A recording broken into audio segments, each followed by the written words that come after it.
les bontés de l'Éternel. Oh, combien merveilleuse les bontés de l'Éternel. Oh, combien merveilleuses les bontés de Dieu. Oh, combien merveilleuse les bontés de l'Éternel. Oh, combien merveilleuses les bontés de Yahweh. Oh, combien merveilleuse les bontés de l'Éternel. Les bontés de Dieu, elles sont merveilleuses.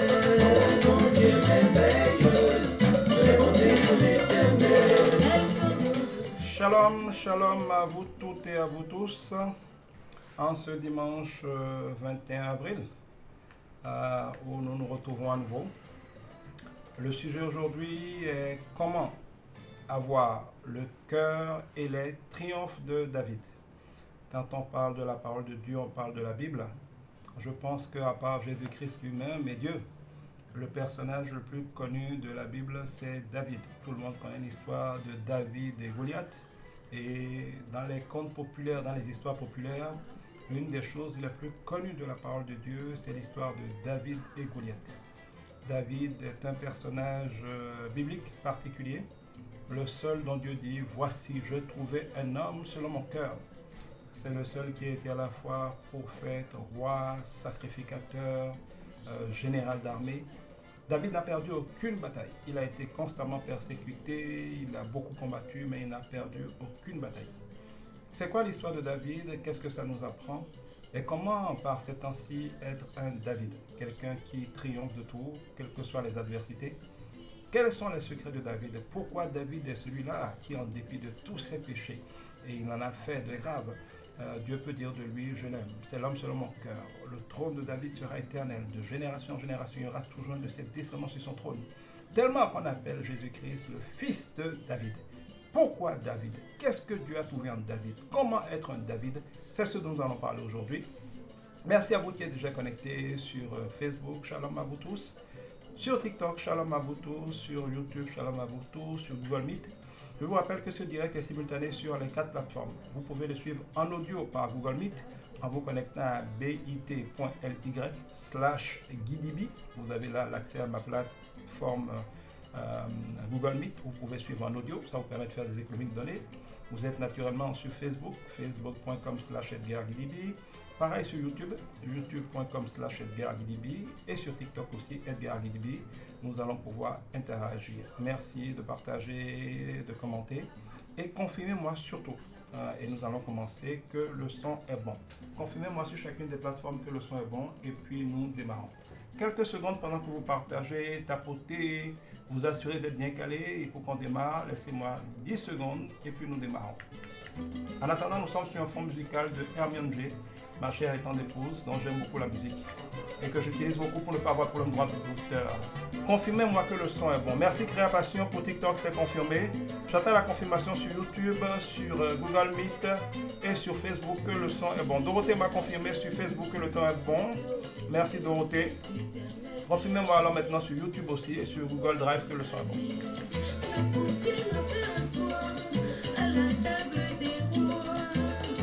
Regarde ma vie, oh comme elle a changé. C'est la faveur de Dieu qui toujours se manifeste. Oh combien merveilleuse les bontés de l'Éternel.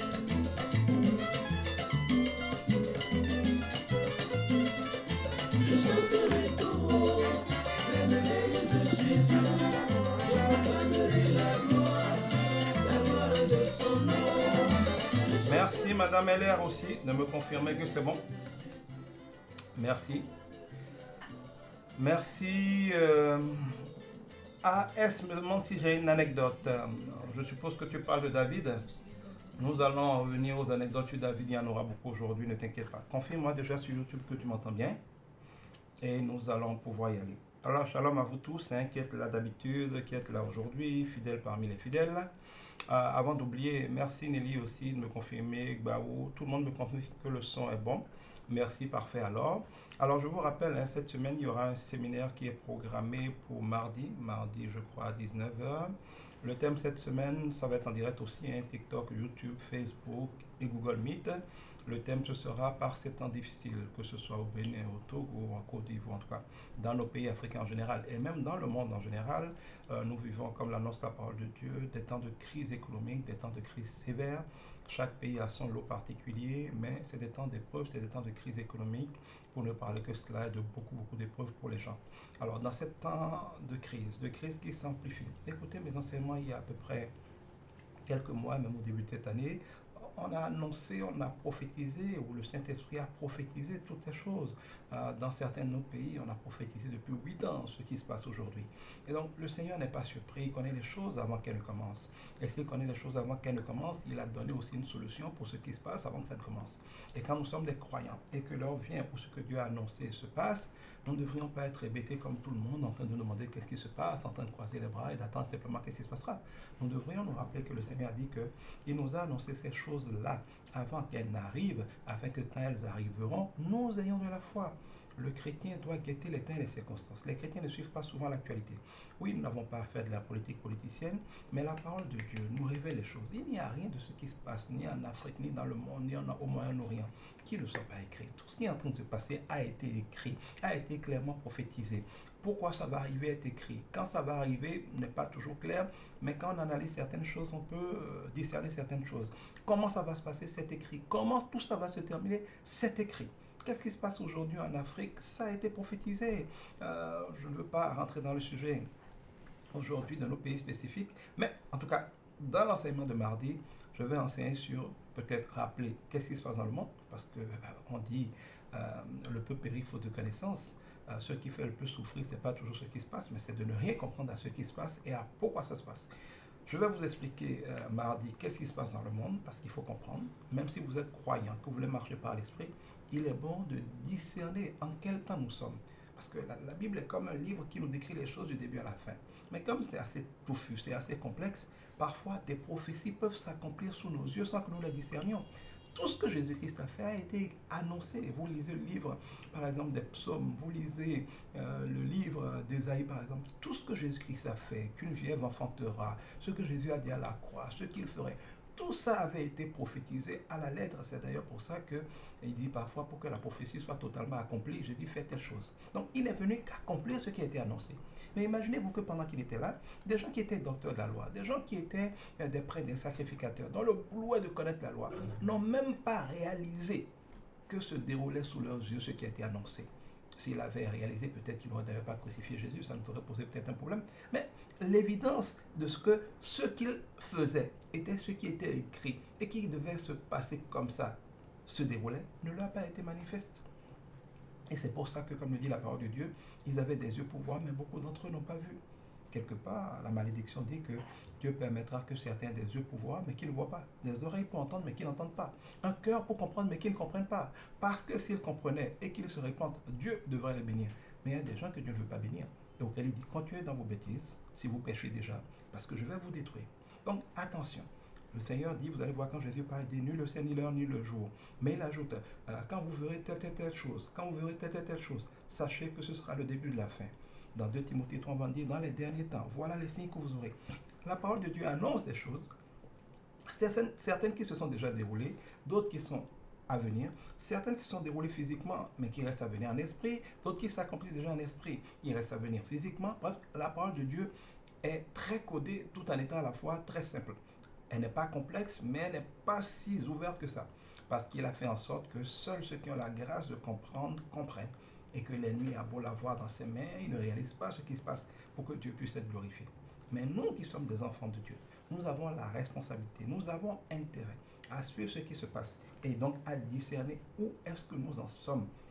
Parce que quand on te donne, par exemple, la carte d'un chemin que tu dois suivre et que tu vois sur la carte les différentes étapes, quand tu arrives à une certaine étape, tu lèves les yeux, tu vois que sur les plaques qu'il y a dans la zone, tu es à tel endroit, tu peux en regardant le plan voir où tu en es par rapport à ton trajet global.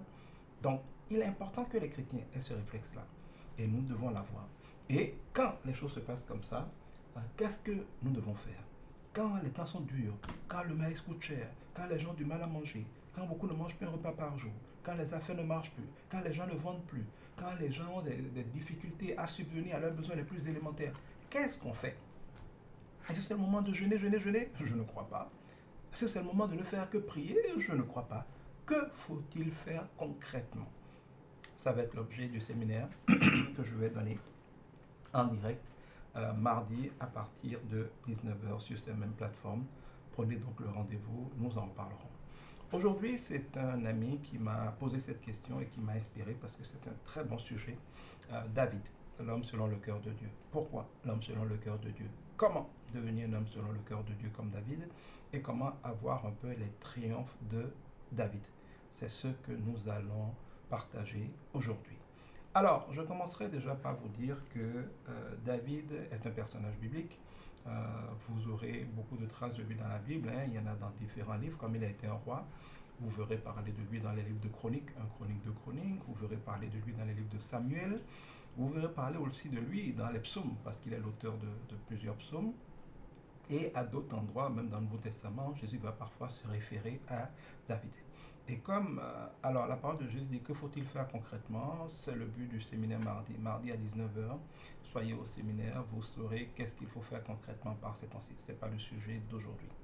Alors, donc, je le disais d'entrée de jeu, David est l'un des personnages les plus connus de ceux qui ne sont pas chrétiens, même ceux qui ne connaissent pas la Bible. Tout le monde connaît l'histoire de David et de Goliath, parce que David, voilà un jeune garçon frêle, beau de visage, apparemment gringalet, il n'a aucune apparence extérieure de force et de puissance. C'est pas comme Saül, un homme qui est guerrier, qui a la force, qui a la taille, qui a les muscles, qui a les armes, qui a même les traces, les cicatrices, ce qu'il est un guerrier éprouvé, averti. David est tout le contraire, c'est un jeune homme beau, qui a l'air plus d'un enfant à papa, d'un garçon fragile que d'un combattant. Alors, comment ce jeune garçon, nous dit la parole de Dieu, et cela est confirmé par des sources historiques et archéologiques, avec une seule pierre, avec un simple lance-pierre, donc ce qu'il y a de plus basique comme arme, comment avec une seule pierre arrive-t-il à terrasser ce géant qui s'appelle Goliath, qui, à voir la description biblique, fait plus de 3 mètres de hauteur? Dans ce contexte-là, qui est-il? Pourquoi lui? Quelle est en bref son histoire? Et que nous apprend son histoire? Il y aura tellement de choses à dire sur David. On pourrait en parler des jours, mais je vais essayer, selon que l'Esprit va me conduire, peut-être d'aller à l'essentiel. Donc, première chose, il faut savoir déjà, David est l'homme dont Dieu dit, d'ailleurs son nom David veut dire bien-aimé. Et il faut savoir que, comme on le dit souvent, Blanc ne donne pas son nom cadeau, les Africains non plus ne donnent pas leur nom cadeau, et les Juifs ne donnaient pas leur nom cadeau. Dieu ne donne pas de nom cadeau aux gens. Dieu change même les noms des gens quand il veut les bénir. Abraham, par exemple, s'appelait Abraham. Ça veut dire père élevé. C'est quelqu'un qui était élevé comme beaucoup d'hommes, en dignité, respecté, honoré par les gens, mais il n'était qu'un père élevé. Il n'était pas un vrai père. Il était élevé en dignité, mais il ne portait aucun fruit. Il était élevé en dignité, mais n'avait pas d'enfant. Il était élevé en dignité parce que les hommes l'honoraient, peut-être parce qu'il avait un peu d'argent, mais ses entrailles n'étaient pas fécondes. Donc, il n'avait porté aucun fruit. Il n'était pas un vrai père. C'est le cas de beaucoup de gens. On a des titres, des diplômes, des doctorats, des positions, des postes, mais en réalité, on n'a porté aucun fruit. On est DG, on est PDG, on a des entreprises, mais en vérité, on n'a porté aucun fruit. C'était le cas d'Abraham. Mais quand Dieu a voulu le bénir, parce qu'on n'est pas là pour parler d'Abraham aujourd'hui, l'une des choses, parce que Dieu lui a promis, il a marché derrière Dieu, et quand l'heure de la bénédiction est arrivée, on ne fait pas toujours le lien, et l'une des choses qui se sont passées, c'est quand Dieu lui a changé à lui et à son épouse Sarai de nom.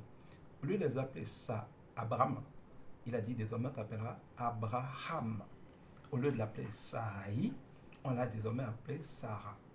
En français, ce n'est pas très évident, mais quand vous méditez ça avec l'hébreu, en fait, Dieu a rentré dans l'écriture de leur nom la lettre H en français.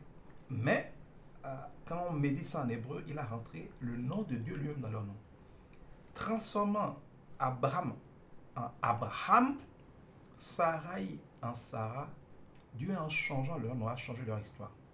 Parce que s'il est vrai que la vie et la mort sont au pouvoir de la langue, et que Dieu appelle les choses qui ne sont pas à l'existence comme si elles étaient, et que c'est par la parole que Dieu a tout fait, et que rien n'a été fait sans la parole, et que nous répondons de tout ce que nos langues auront dit, et que Dieu dit que c'est du fruit de nos langues que nous vivons, et que chacun de nous est empêtré dans les fruits de sa langue.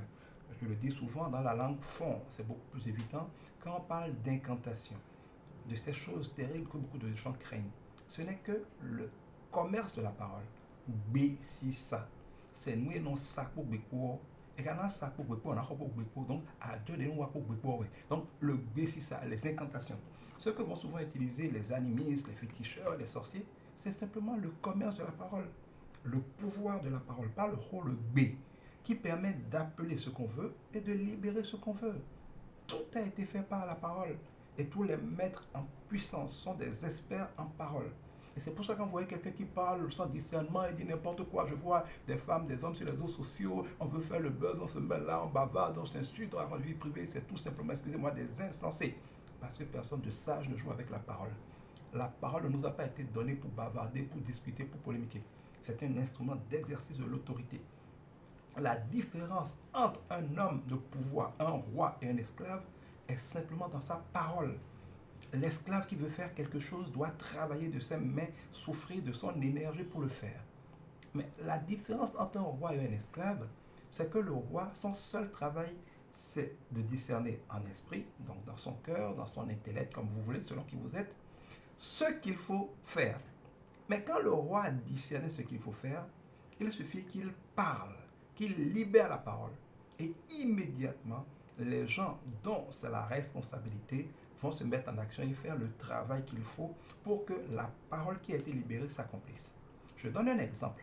Quand un chef de famille, même vous êtes simplement père de famille, père de votre maison, vous êtes dans votre maison, à plus forte raison si c'est un roi dans son palais.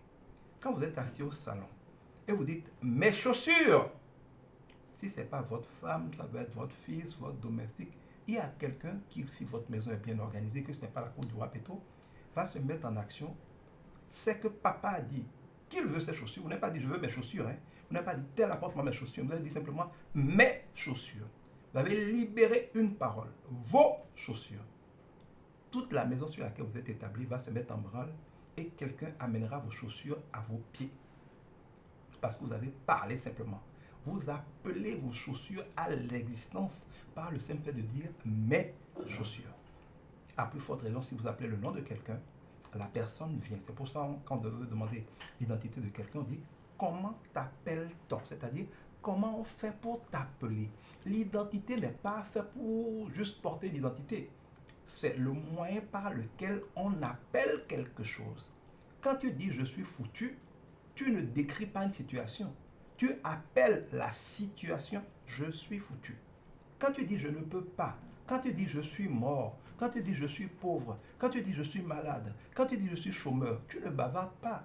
Tu appelles les situations qui s'appellent comme ça.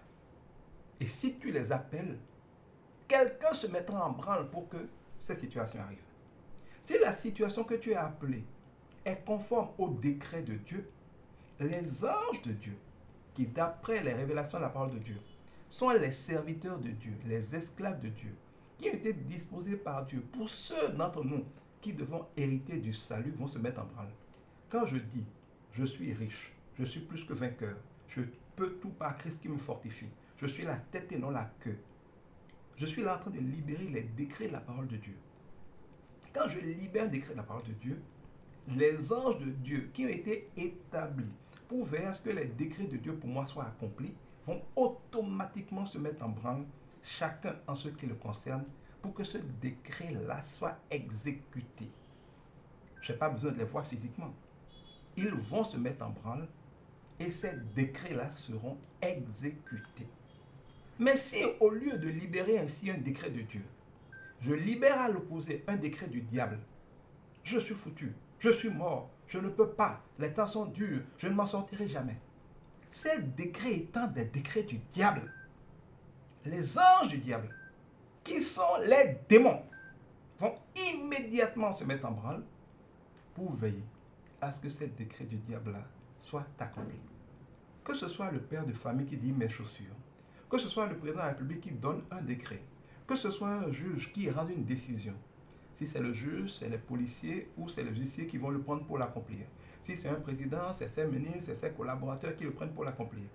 Tout roi, tout chef, tout homme de pouvoir est homme de pouvoir parce qu'il a le privilège de pouvoir parler et que d'autres fassent ce qu'il faut pour que cela soit accompli. Si Dieu nous appelle, ou si Dieu dit que nous sommes un sacerdoce royal en tant que chrétien, et que lui, il est le roi des rois, il n'est pas le roi des présidents, il est le roi de tous les croyants, qui, parce qu'ils ont l'Esprit de Dieu en eux, et le pouvoir de la parole du B, ont le privilège d'avoir une vie qui, s'ils savaient qu'ils étaient, et que le peuple ne périt pas faute de connaissances, devrait consister non pas à être des esclaves qui triment pour avoir les choses. L'idée que nous devons manger la sueur de notre front est une malédiction découlant de la chute d'Adam et Ève. Quand l'Esprit de Dieu était en eux, ils ne devaient pas souffrir, ils ne devaient pas manger à la sueur de leur front. Ils ne devaient pas manger à la sueur de leur front. Ils ont commencé à devoir manger à la sueur de leur front lorsque l'Esprit de Dieu en eux s'est retiré. Lorsqu'ils n'ont plus eu l'Esprit de Dieu. Or, comme c'est l'Esprit du roi des rois, quand l'Esprit du roi des rois s'est retiré d'eux, ils n'étaient plus des rois, puisqu'ils n'avaient plus le roi des rois en eux. Ils ne pouvaient donc plus parler. Avant, regardez, quand Adam parlait, les animaux défilaient. Tout ce qu'il voulait, il n'avait pas le simple pouvoir de la parole. Mais si ce qui fait de toi un roi, appartenant au roi des rois, tu ne l'as plus, tu ne peux plus parler que la création obéisse. Tu ne peux plus parler que d'autres obéissent. Tu deviens un esclave qui doit faire les choses par toi-même. Notre tendance à dire, mais où est-ce dit on court, comment on va faire? À chaque problème, on cherche comment on va faire, comment on va faire. C'est ça qui est l'explication de tous nos problèmes. La victoire n'est pas dans nos efforts. La victoire n'est pas dans nos luttes. La victoire n'est pas dans nos combats. Ce n'est pas vrai qu'il nous faille manger la sueur de notre front. Manger la sueur de notre front, c'est la conséquence de la malédiction. Mais si Jésus a porté la couronne d'épines, c'est pour vaincre cette malédiction. Lui, il a dû porter une couronne d'épines pour sanctifier notre tête, notre destinée. Afin que, non pas parce qu'on aura souffert, mais parce que lui, il a souffert. Lui qui était riche, il s'est fait pauvre pour que nous ayons sa richesse. Mais si nous sommes en Dieu, que nous sommes fils de Dieu, la parole de Dieu nous dit que Dieu a tout fait par sa parole. Et pour que ce soit bien clair et précis, et rien n'a été fait sans sa parole. Nous nous demandons souvent, j'ai tout essayé, ça n'a pas marché, qu'est-ce que je vais faire? Ce n'est pas la bonne question. Les choses ne viennent pas parce qu'on les a faites. Les choses viennent d'abord parce qu'on les a crues. C'est un état d'esprit. Dieu dit, il est tel que sont les pensées de son cœur. Donc c'est notre état d'esprit, conforme à ce que Dieu a dit, à l'Esprit de Dieu et à la parole révélée de l'Esprit de Dieu. C'est ça qui nous qualifie, qui nous justifie pour recevoir les choses.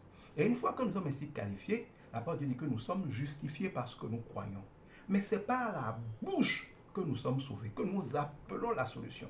Quand je crois à Dieu, quand je crois en l'Esprit de Dieu, quand je m'accorde par mon état d'esprit, par mes pensées, par mes croyances, c'est pour ça qu'on nous appelle des croyants, avec l'Esprit de Dieu et sa parole, je suis qualifié pour recevoir les choses. Qu'est-ce qui appelle les choses? Pour créer le monde, Dieu n'a pas fait quelque chose. Il a dit que ce soit et ça a été. Ça vous paraît bizarre, mais si le président de la République dit « fermez-moi telle école », ça va être fermé. S'il dit « rasez-moi tel quartier », ça va être rasé. S'il dit « détruisez-moi cette ville », ça va être détruit. Et le pire, c'est que le président n'a pas besoin d'avoir raison. Imaginez le président de la République qui boit, qui est sous, et qui en état d'ébriété dit « amenez-moi la tête de ce général-là. Je veux sa tête sur un plateau dans 1 minute. » S'il insiste parce qu'il est en colère et il menace ses gardes-corps, quelqu'un va se lever, va aller tuer ce général, va lui amener sa tête. Le président a ordonné qu'on lui amène la tête de quelqu'un et un président a pouvoir de vie et de mort. Bon, dans les démocraties, ce n'est pas si manifeste que ça, mais un roi n'est pas un président. Et même avec la présidence, c'est caché dedans. Quand le président est à la fois chef du gouvernement, là c'est pour diriger, il est chef suprême des armées. Donc il a pouvoir de vie et de mort. Parce qu'une armée a le pouvoir légitime et légal de tuer sans qu'on lui en demande des comptes pour peu qu'elle prétende que ce soit pour l'intérêt général.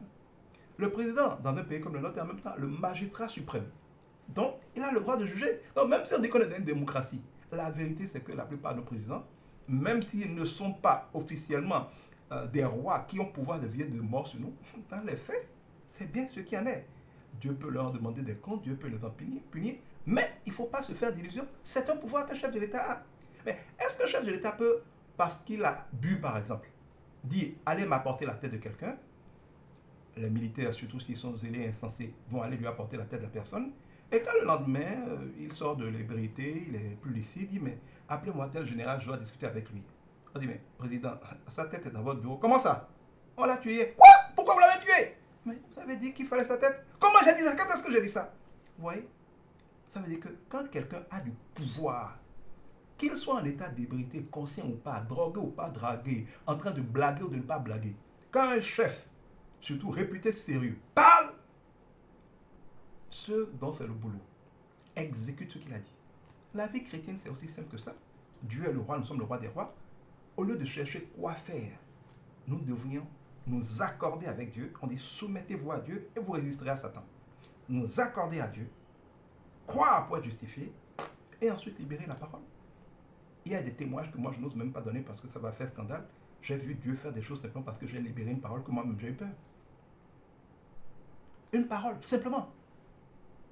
On cherche le gouvernement, là on doit libérer une parole. On cherche des partenaires, là on doit libérer une parole. On cherche des clients, là on doit libérer une parole. Tout a été fait par la parole et rien n'a été fait sans la parole. Il nous faut comprendre ça. Et donc, Dieu, sachant cela, et faisant tout par sa parole, ne faisant rien sans sa parole, s'il veut changer la vie de quelqu'un, il doit changer la parole liée à la vie de la personne. Si on t'appelle père élevé et que Dieu veut faire de toi un père fécond, il doit commencer à t'appeler père fécond pour pouvoir appeler sur ta vie, dans ta vie, la réalité d'un père fécond.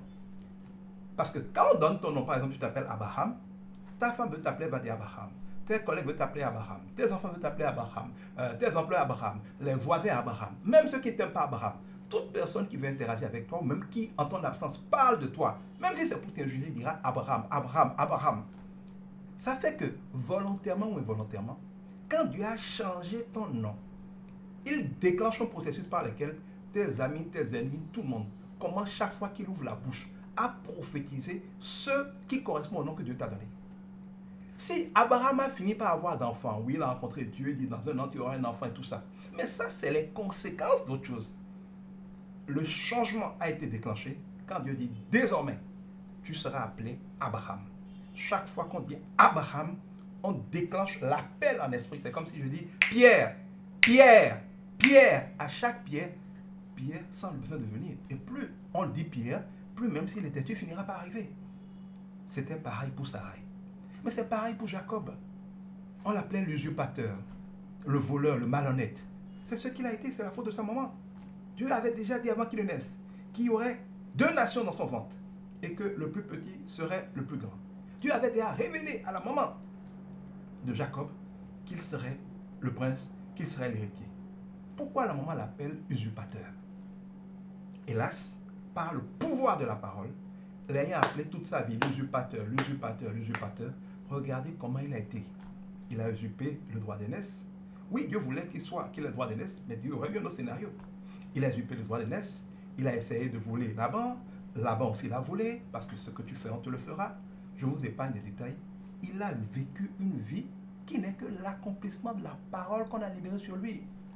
Ne vous fâchez pas, mais quand quelqu'un dit par exemple que son fils s'appelle Narcisse, est-ce que vous prenez le temps de méditer le sens du nom? Narcisse est lié à narcissique. Allez chercher sur Internet. C'est-à-dire quelqu'un d'orgueilleux, quelqu'un qui se mire, qui se regarde, qui se complète dans sa propre image, qui est amoureux de lui-même et qui termine toujours mal. Parce que l'orgueil précède toujours la déchéance. Vous ne pouvez pas aimer vos enfants, faire preuve de sagesse et les appeler Narcisse. Et il y a d'autres prénoms dits méchants. Beaucoup de personnes devraient changer de nom. Parce que leur problème, c'est leur nom. Leur nom s'accomplit sur leur vie. Mais dès que Dieu l'a rencontré, et que Dieu dit, on ne t'appellera plus Jacob, mais on va t'appeler Israël, c'est-à-dire celui qui combat avec Dieu, pour Dieu, par Dieu, en Dieu. Regardez ce qu'il est devenu. Toute sa vie a changé. S'efface. Quand Dieu dit, désormais on t'appellera Pierre, s'efface, c'est celui qui entend. Mais il est faible, il n'est pas solide, il n'est pas inébranlable. Il vacille, il veut bien, mais il n'a pas la force du roc pour être inébranlable. Mais quand Jésus dit, tu t'appelleras Pierre, regardez le Pierre qui est sorti. Capable de gagner 3000 personnes en une fois. Capable de mourir en martyr comme Jésus, mais en faisant d'énormes exploits. Capable d'être un roc inébranlable qui va bâtir avec Christ son Église. Les noms ne sont pas des détails. Les noms ne sont pas des détails. Jésus s'appelait Emmanuel, Dieu parmi nous. Tous les noms ont un sens. Et c'est donc Dieu a appelé David David, ça veut dire que c'était déjà dans sa destinée. on aura un autre direct sur la destinée, il y a des questions à cet effet-là, que d'être celui que Dieu a choisi pour nous révéler un échantillon, un prototype du cœur que Dieu veut. Pour terminer sur la question de la parole en rapport avec David avant de continuer, l'une des choses que les gens disent pas assez, parce qu'on parle de David, on parle de comment David a triomphé de Goliath avec un seul caillou. Mais la victoire de David sur Goliath n'est pas venue par le seul caillou. Nous confondons souvent la conséquence d'un processus avec le processus. Au Sénégal, on voit Faye Sonko devenir président. Tout le monde voit juste que bon, ils ont été en prison et puis ils sont sortis président. Mais regardez depuis peut-être 8 ans, depuis plus, quel est leur parcours individuellement dans leur vie privée? Quel est leur parcours politique? Qu'est-ce qu'ils ont fait à chaque étape? Vous ne pouvez pas déconnecter le résultat de toute l'histoire. Parce que le problème, c'est qu'on pense souvent des histoires de réussite. On les dépouille des vrais leviers qui expliquent la réussite. Et on fait une histoire à l'eau de rose qui paraît simple et qui fait croire aux gens qu'il suffit de faire telle chose pour avoir tel résultat. Et parce que c'est faux, d'autres personnes vont essayer de les imiter en faisant ce qui, selon eux, a suffi pour avoir ce résultat, mais comme vous le verrez souvent, n'auront pas ce résultat. Tout simplement parce que, en rendant compte de ce qui s'est passé, l'esprit humain ainsi, par paresse aussi intellectuelle, et parce qu'on est dans une génération qui veut des choses simples, on veut des petits trucs qu'on peut lire en 2 minutes, et bien pour pouvoir donner des choses à lire en 2 minutes, à écouter en 1 minute, on coupe beaucoup de détails qui ne sont pas secondaires, qui sont importants. Quand vous prenez l'histoire de David et de Goliath, Goliath est un géant, philistin. Les Philistins sont un peuple ennemi des Juifs, qui les ont constamment persécutés. Les Philistins représentent tout ce qui est étranger au plan de Dieu pour nous, à la vie de Dieu pour nous. Ces ennemis qui nous persécutent sous différentes formes, ces problèmes sans cesse qui sont toujours en train de nous assaillir, de nous persécuter d'année en année, tout le temps. C'est des gens forts, c'est des gens armés, c'est des gens durs, c'est des gens qui ne font pas de cadeaux. C'est des gens que parfois nous triomphons, ou des situations dont nous triomphons, mais qui, passent un petit temps de répit, reviennent toujours et qu'on sort. Vous allez voir que les Philistins ont constamment harcelé et persécuté les Juifs dans leur histoire. Tantôt, les Juifs les vainquaient, d'autres fois, ils étaient vaincus. C'est notre histoire avec les problèmes, avec les persécutions. Et vous allez voir que dans le cas des Philistins, ils sont une armée, ils sont relativement forts. Ils sont venus, ils ont attaqué les Juifs. Mais ce n'était pas une attaque frontale. Ils se sont positionnés en face des Juifs.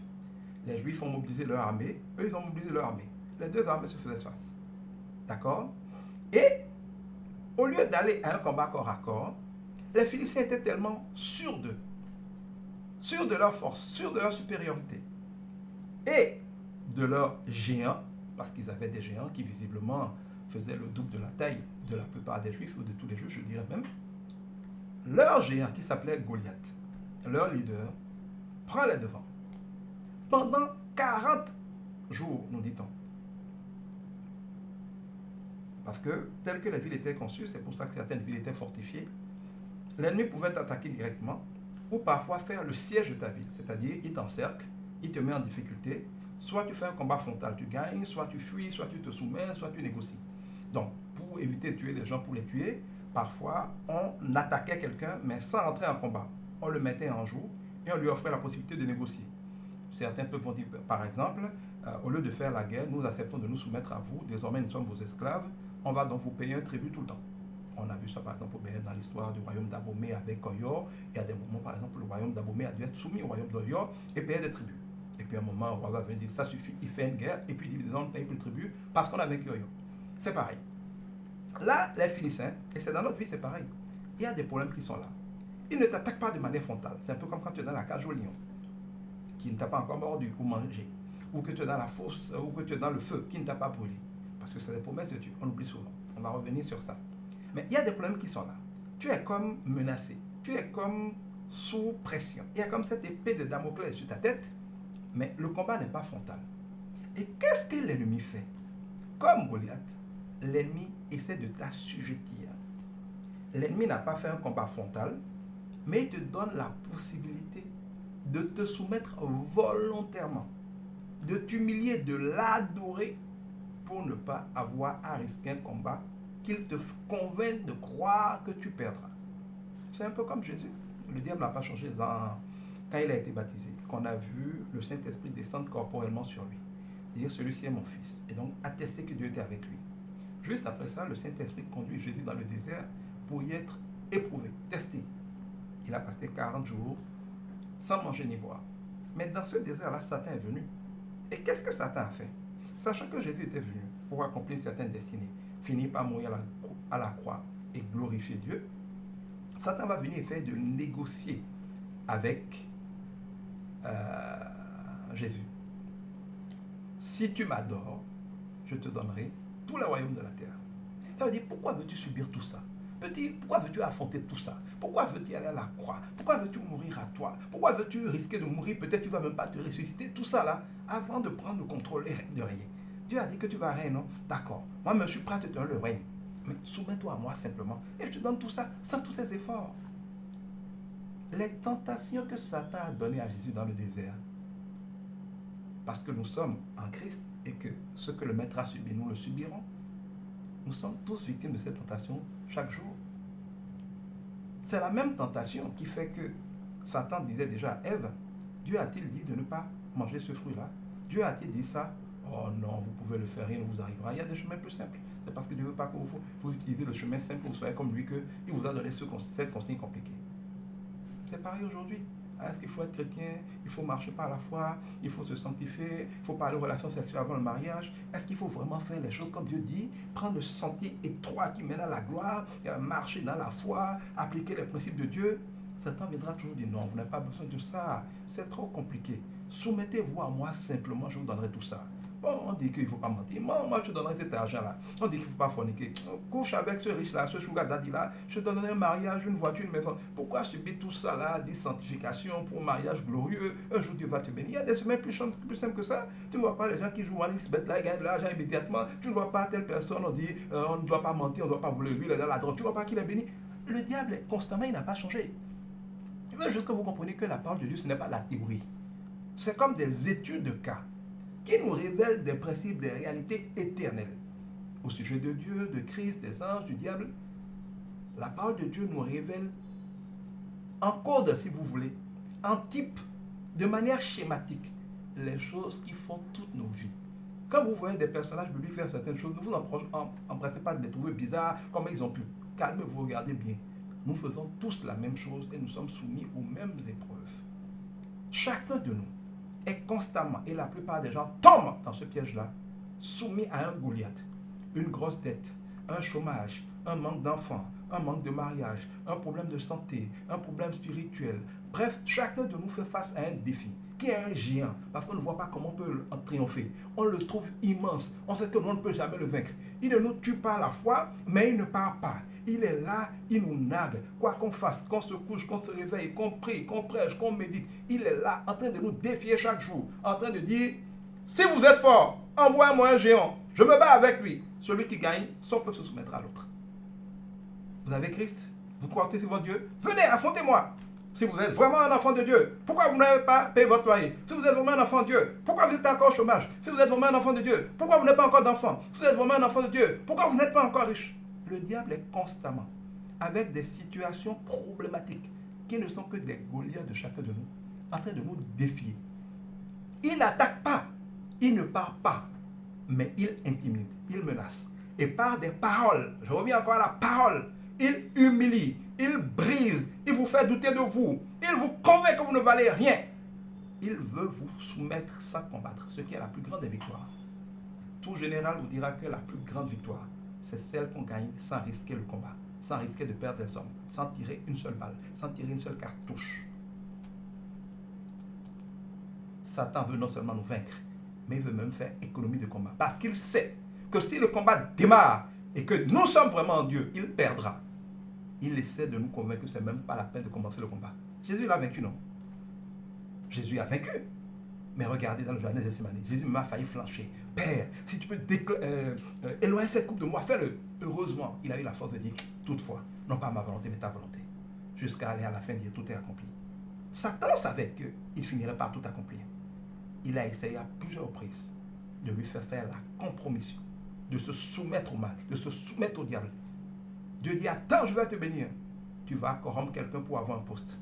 Tout ce qui est mal acquis, on n'en profite jamais. Ce que tu n'as pas obtenu avec Dieu, ce que tu as obtenu sans Dieu, par des moyens détournés, par des moyens inavouables, c'est que tu les as utilisés, tu les as obtenus avec l'aide du diable. Si c'est le diable qui te l'a donné, tu le regretteras, toujours amèrement. Je vous mets au défi, vous ne pouvez jamais, dans aucun domaine, rien gagner sans Dieu et en jouir. Soit vous ne gagnez pas, soit vous gagnez et vous vous mordez les doigts. C'est toujours et ce sera toujours comme ça que le diable fonctionnera.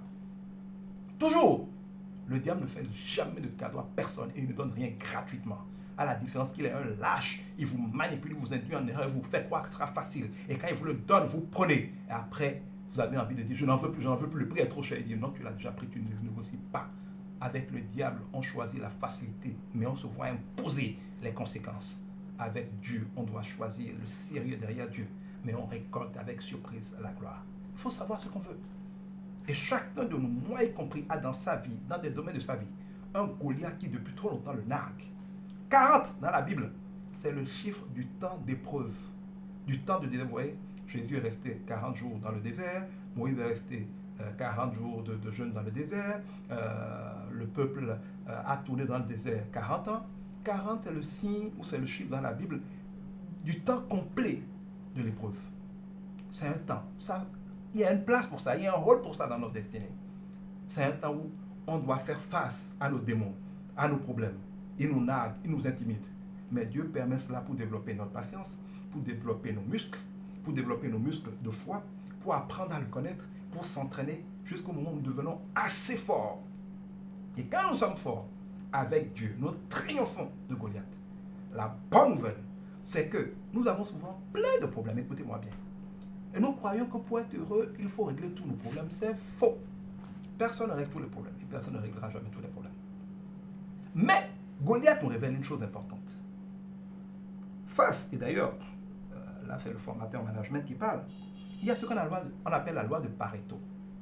La loi de Pareto, c'est la loi qui dit que quand vous prenez 100 ressources, quelles qu'elles soient, 100 heures, 100 choses, 100 clients, 100 personnes, peu importe, et que vous devez avoir 100 résultats, les gens qui s'y connaissent pas croient que un résultat ou une ressource produit à peu près un résultat. 2 ressources, 2 résultats. C'est faux. Il y a toujours 20% des ressources, les meilleures, les vraies, les vitales, qui vont déclencher 80% des résultats. 20% des bonnes ressources déclenchent toujours 80% des résultats.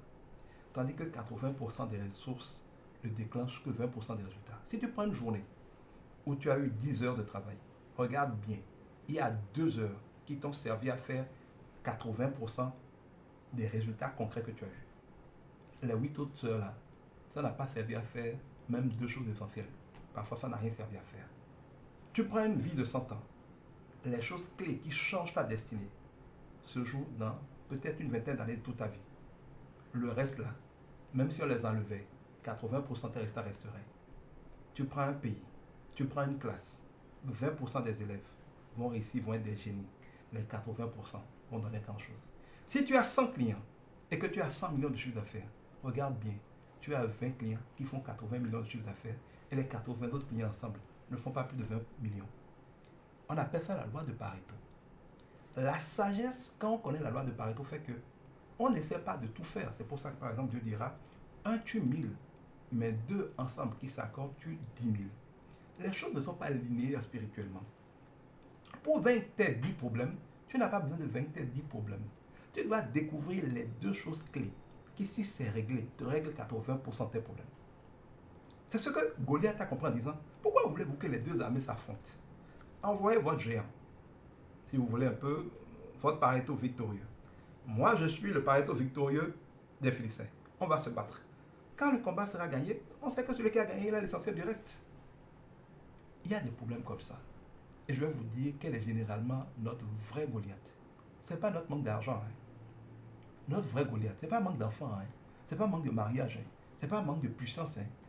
C'est un manque de connaissance, de communion avec Dieu, d'intimité avec Dieu. Parce que quand le Goliath tombe, tout le reste vient avec. Mais Dieu nous a donné des indices dans sa parole. Il dit, ne vous inquiétez pas de ce que vous mangerez, de ce dont vous serez vêtus, de ce que vous aurez comme bien consort, comme les païens. Cherchez premièrement, d'abord, en Pareto, le royaume et la justice de Dieu.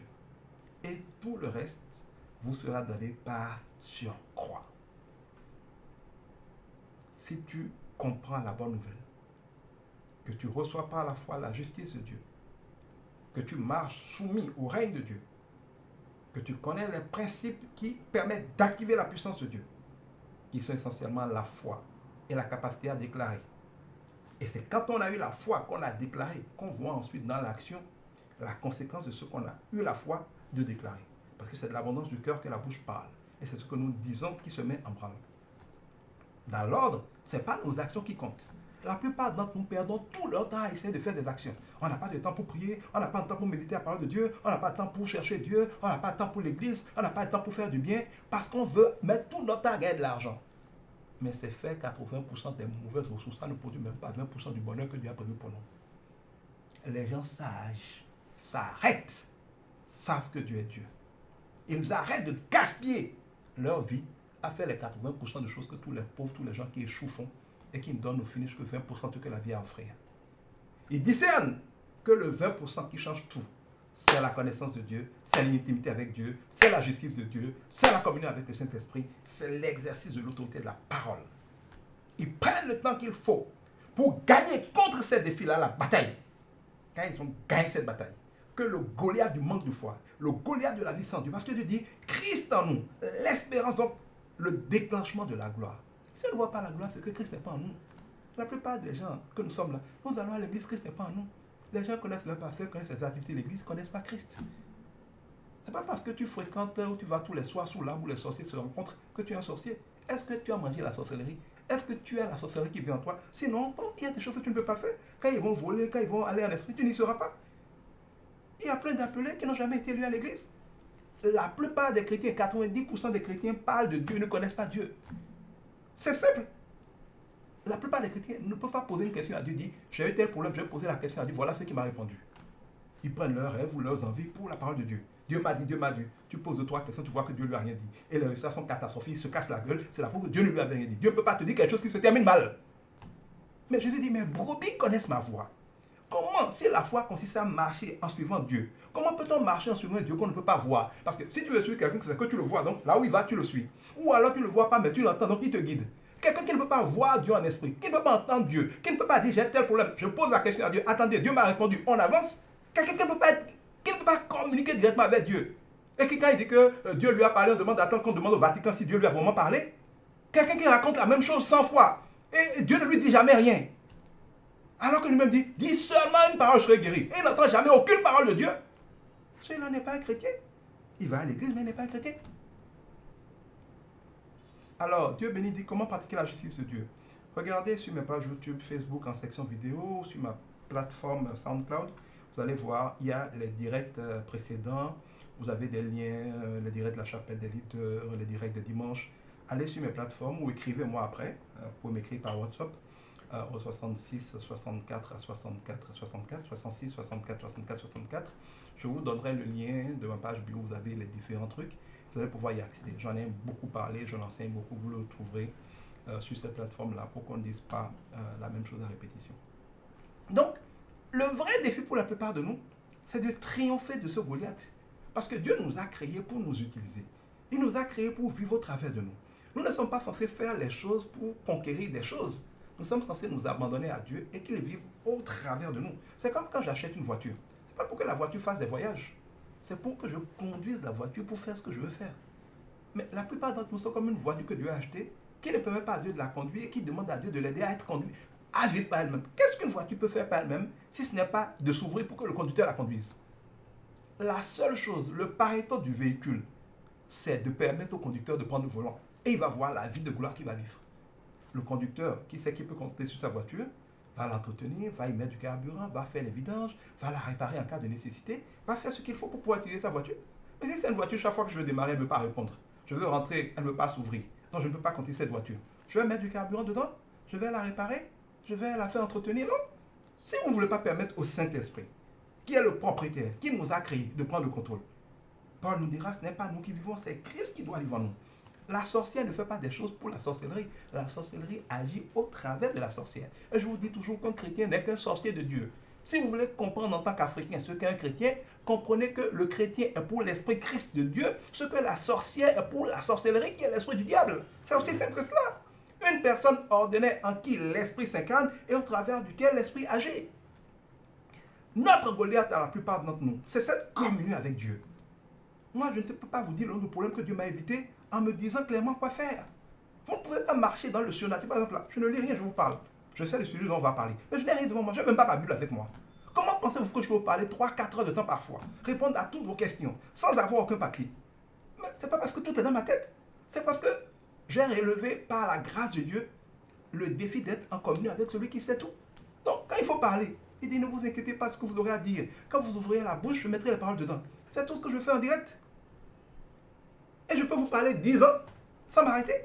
Parce que l'esprit qui a écrit la Bible, l'esprit qui enseigne, qui rappelle tout chose, je suis connecté à lui.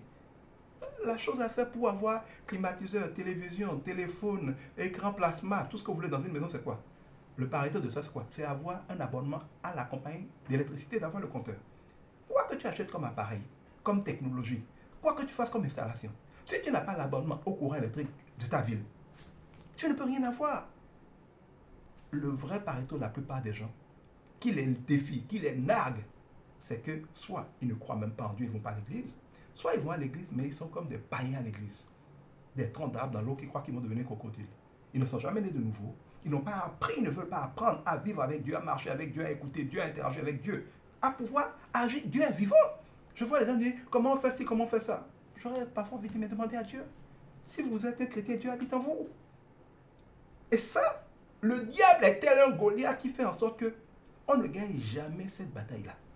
Parce que dès que vous gagnez cette bataille-là, de vaincre ce géant qui vous empêche de vous humilier, à vous abandonner à Dieu, d'apprendre à marcher avec Dieu, immédiatement, regardez, quand Goliath a été vaincu, toute l'armée des Philistins a été mise en débandade.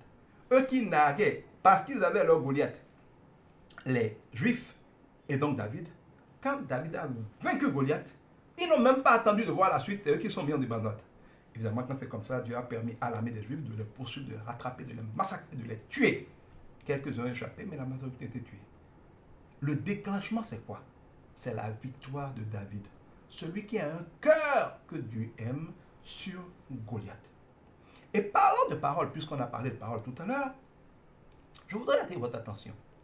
Nous voyons toujours l'action, alors que l'action n'est que le résultat. Nous ne regardons pas ce qui a été semé pour avoir le fruit. Nous ne voyons pas ce qui a déclenché l'action.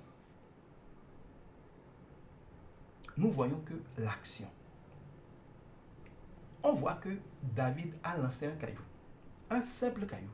Qu'il a juste pris dans le rocher. Un caillou ordinaire. Qu'il a lancé avec son lance-pierre. Qui est entré directement dans le front de Goliath. Et Goliath est mort instantanément. Entre nous, quand on prend un géant guerrier, avec toutes ses armes, ses boucliers qu'on sort, est-ce qu'il est ordinaire, normal, qu'un simple caillou l'élimine et le tue? La réponse est de toute évidence non. Il faut apprendre à lire la Bible en la prenant dans son ensemble. On a d'autres exemples. Dieu peut triompher avec rien. On a vu Samson, sous la puissance de l'Esprit de Dieu, prendre une simple mâchoire d'âne et tuer 1000 personnes d'un coup. Vous pensez qu'avec une mâchoire d'âne, on peut tuer 1000 personnes? Normalement? Non! Ne pensez pas qu'il avait une mâchoire extraordinaire, non! Gédéon, comme le dit Créa Passion, il mobilise des foules. Dieu dit il y en a trop. Il diminue, Dieu dit il y en a encore trop. Ce n'est pas une grande armée qui sauve le roi. Il est parti. Il a entendu l'ennemi dire, Dieu a donné la victoire à Gédéon. Dieu dit, brisez vos cruches. C'est le brisement de la chair. L'esprit est bien disposé, la chair est faible. Tant que nous n'allons pas mourir à nous-mêmes, à notre volonté, à nos ambitions, à nos projets, moi, c'est ça qui empêche la manifestation de l'esprit. C'est pour ça, dans le Notre Père, le déclenchement de la puissance, c'est qu'on dit que ton règne vienne, que ta volonté soit faite. La prière du chrétien, c'est pas Seigneur, fais ma volonté. Dites-moi, où est-ce que Jésus? Parce que les gens n'ont pas demandé à Jésus, apprends-nous à guérir les malades. Ils n'ont pas demandé, apprends-nous à multiplier le pain. Ce qui les a le plus impressionnés dans la vie de Jésus, c'est sa vie de prière. Pourquoi? Parce qu'ils ont vu que quand Jésus prie, c'est un autre niveau de gloire. Il a fait des choses que personne n'a jamais fait. Ils l'ont même vu prier, ils l'ont vu se transfigurer. Donc, ils ont compris que ça ne sert à rien de lui demander comment multiplier le pain, ni comment il a guéri le lépreux, ni comment il a guéri l'aveugle, ni comment il a guéri le paralytique, ni comment il a réveillé Lazare. Vous ne pensez pas que si Jésus était venu aujourd'hui, les gens auraient dit, montre-nous comment on réveille un mort, montre-nous comment on guérit un lépreux, montre-nous comment tu as guéri l'aveugle. Et s'ils n'ont posé cette question? Parce que ce que Jésus faisait, il savait que ce n'était que les détails, c'est les conséquences du Pareto. Ils n'étaient pas cons, ils ont discerné le 20% qui déclenche tout, le Goliath qui doit tomber qui déclenche tout. C'est la manière dont Jésus priait. Ils ont vu Jean-Baptiste apprendre aussi à prier. Ça a donné des légalistes. Ils ne sont capables de rien. Jean-Baptiste même a perdu sa tête. Mais ils ont vu Jésus agir. Ils ont compris que là, il y a un Pareto. Comment tu pries? Apprends-nous ça. Ça veut dire que la réponse que Jésus donne à cette prière-là, ou à cette question plutôt, est capitale pour tout chrétien qui veut vivre la vie de puissance de Jésus. Qu'est-ce qu'il dit? Il commence par dire, 1. Ne vous imaginez pas, c'est dans toute la Bible, y compris la Bible catholique. Il dit clairement, Matthieu 6, 7. Je mets tous les catholiques au défi. Matthieu 6, 7, c'est clair. C'est écrit dans toutes nos Bibles. Ne vous imaginez pas qu'à force de répéter les mêmes vaines paroles, comme des païens, c'est écrit dans toutes nos Bibles. Dans certaines versions, on dit comme des incroyants, vous serez exaucés. Marie est une femme vertueuse. Elle est un modèle de piété, de foi, d'acceptation de la grâce de Dieu, de soumission de notre chair faible pour que Dieu puisse l'utiliser puissamment. Elle doit être un modèle pour tout croyant, même pas pour les femmes seulement. Mais pourquoi doit-on lui dire la même chose 10 fois fois 10 avant qu'elle ne comprenne? Est-ce qu'elle est timbrée? Pourquoi, comme les païens, pense-t-on qu'on doit répéter la même chose pendant beaucoup de jours, bavarder avant d'être exaucé? Quand à l'église on dit, nous croyons en la Sainte Bible. Et que la Sainte Bible dit clairement en Matthieu 6, 7, ne vous imaginez pas qu'à force de répéter les mêmes vaines paroles comme les païens, vous serez exaucés. Quand on regarde Jésus prier, où est-ce que vous l'avez vu répéter la même chose? Il veut rêver un moment où il dit, Talita Koumi, c'est fini. Où est-ce que vous l'avez vu bavarder tant que ça? On veut être des imitateurs de Jésus ou de qui?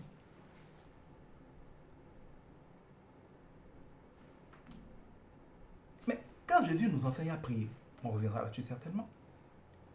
Notre Père, rien que ça là, il y a déjà une révélation. La plupart des gens n'obtiennent rien de Dieu parce qu'ils voient Dieu comme le Dieu. Dieu de Jacob, Dieu de ci, Dieu de ça. Dieu est loin, c'est un papa. Et ce Dieu-là dit dans sa parole que le papa qui n'est pas capable de pouvoir besoin de ses enfants est pire qu'un panier. Quand un enfant va à son papa pour dire j'ai faim, il ne supplie pas, il ne convainc pas. Du simple fait que c'est son papa, le papa est obligé de le soigner, obligé de l'éduquer, obligé de le nourrir, obligé de le loger, obligé de le conseiller, obligé de le protéger. Le fait de dire papa, au lieu de dire Dieu, ça seul là déjà, ça change une vie. Ah, Dieu de ci, Dieu de ça, El Shaddai, parce que vous avez vu des noms de Dieu dans la Bible, on veut faire étalage de tous les noms de Dieu qu'on connaît. Je suis désolé. El Shaddai, tout ça c'est vrai. C'est les dimensions de Dieu. C'est les révélations de comment notre papa agit. Mais quand on a demandé à Jésus, son fils, lui incarné, qui est venu pour nous le révéler et qui a montré la plus grande puissance, lui en qui tout est accompli, lui qui est notre oui et notre amen. Donc si nous allons être exaucés, c'est lui le souverain sacrificateur de notre exaucement. Ce qu'il te dit de faire là, fais-le tout simplement, c'est pas compliqué. Il dit papa, dites papa. Pourquoi tu vas chercher des noms compliqués? Papa a une intimité. Papa a une affinité. Papa, c'est son devoir. Quand je dis papa, j'ai fait, je ne cherche pas un argument. J'ai fait, c'est ton devoir de me nourrir si tu es mon père. Évidemment, si tu es son fils. Parce que toutes les créatures de Dieu ne sont pas fils de Dieu. Ce n'est pas parce que nous sommes tous des hommes que nous sommes fils de Dieu. Il ne faut pas se raconter des bêtises. Ceux qui vous disent que nous sommes tous des enfants de Dieu mentent. Complètement faux. Ce n'est pas vrai que nous soyons tous des enfants de Dieu. Nous sommes tous des créatures de Dieu. Nous ne sommes pas tous des enfants de Dieu. Je vais vous l'expliquer en terre à terre. Un homme est composé de au moins 2 dimensions. Il y en a plus, mais au moins 2 dimensions. La dimension charnelle que nous voyons et la dimension spirituelle, notre esprit, qui est notre vrai nous. Nous ne sommes pas une chair en déplacement. La chair ne peut rien faire. La preuve, quand l'esprit, qui est notre vrai nous, se détache de la chair, c'est ce qu'on appelle la mort. On appelle la chair là, la dépouille. C'est-à-dire, l'esprit est parti, c'est ce qui reste quand on a dépouillé le corps là d'esprit. Si par exemple, quelqu'un s'appelait Jacques, Quand son esprit l'a quitté, on ne dit plus Jacques, on dit le corps, le cadavre, la dépouille. Ce n'est plus Jacques.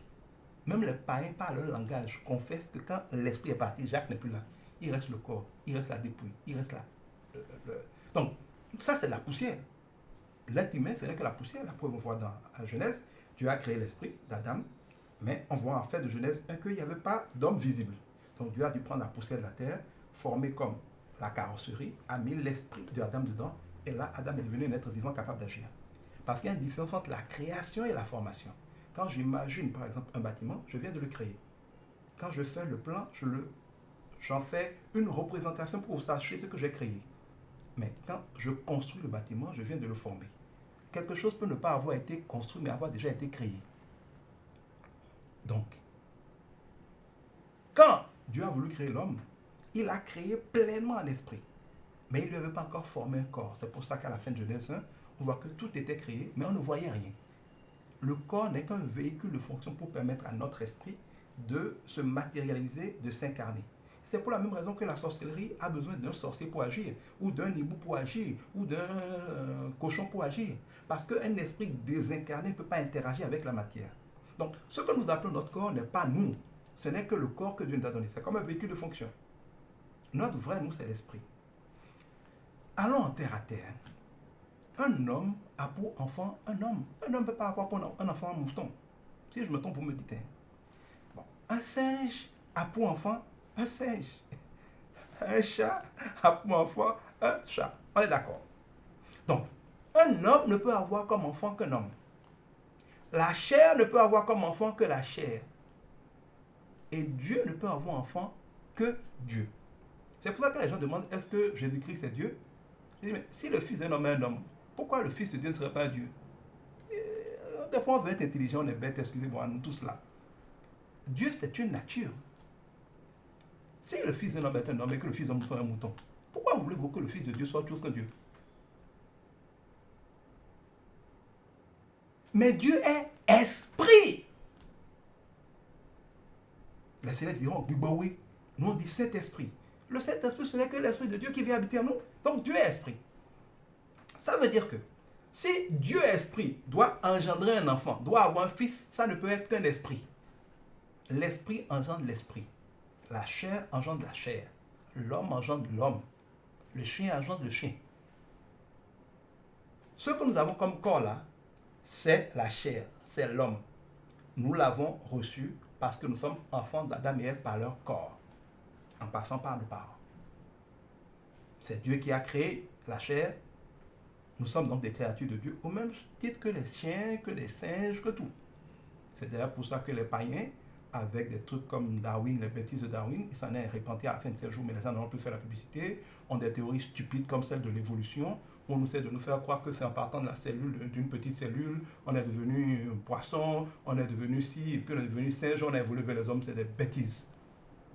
La proximité génétique entre différentes espèces ne veut pas forcément dire qu'il y a un lien entre eux. Je suis désolé. Donc, nous avons un corps. Et un corps engendre un corps. Et comme les corps ont été créés par Dieu, nous sommes tous des créatures de Dieu. Mais si Dieu est esprit, Dieu esprit ne peut engendrer comme enfant qu'un enfant esprit. Donc, tous ceux qui sont enfants de Dieu doivent être enfants de Dieu par l'esprit parce qu'ils ont l'esprit de Dieu. La seule manière dans le monde depuis Adam et Ève d'avoir la nature de Dieu, d'avoir l'esprit de Dieu, c'est de naître de nouveau. Parce que, comme tout le monde le sait dans toutes les religions, Adam, Dieu a d'abord créé son esprit à l'image de Dieu, à la ressemblance de Dieu.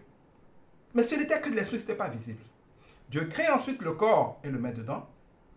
Le corps est créé, c'est pour ça que nous sommes des créatures de Dieu. Mais l'esprit d'Adam venait de Dieu, engendré, non pas créé, comme le diraient nos frères catholiques. Les deux ensemble donnaient l'homme vivant, qui vivait avec la présence de Dieu, la gloire de Dieu qui régnait.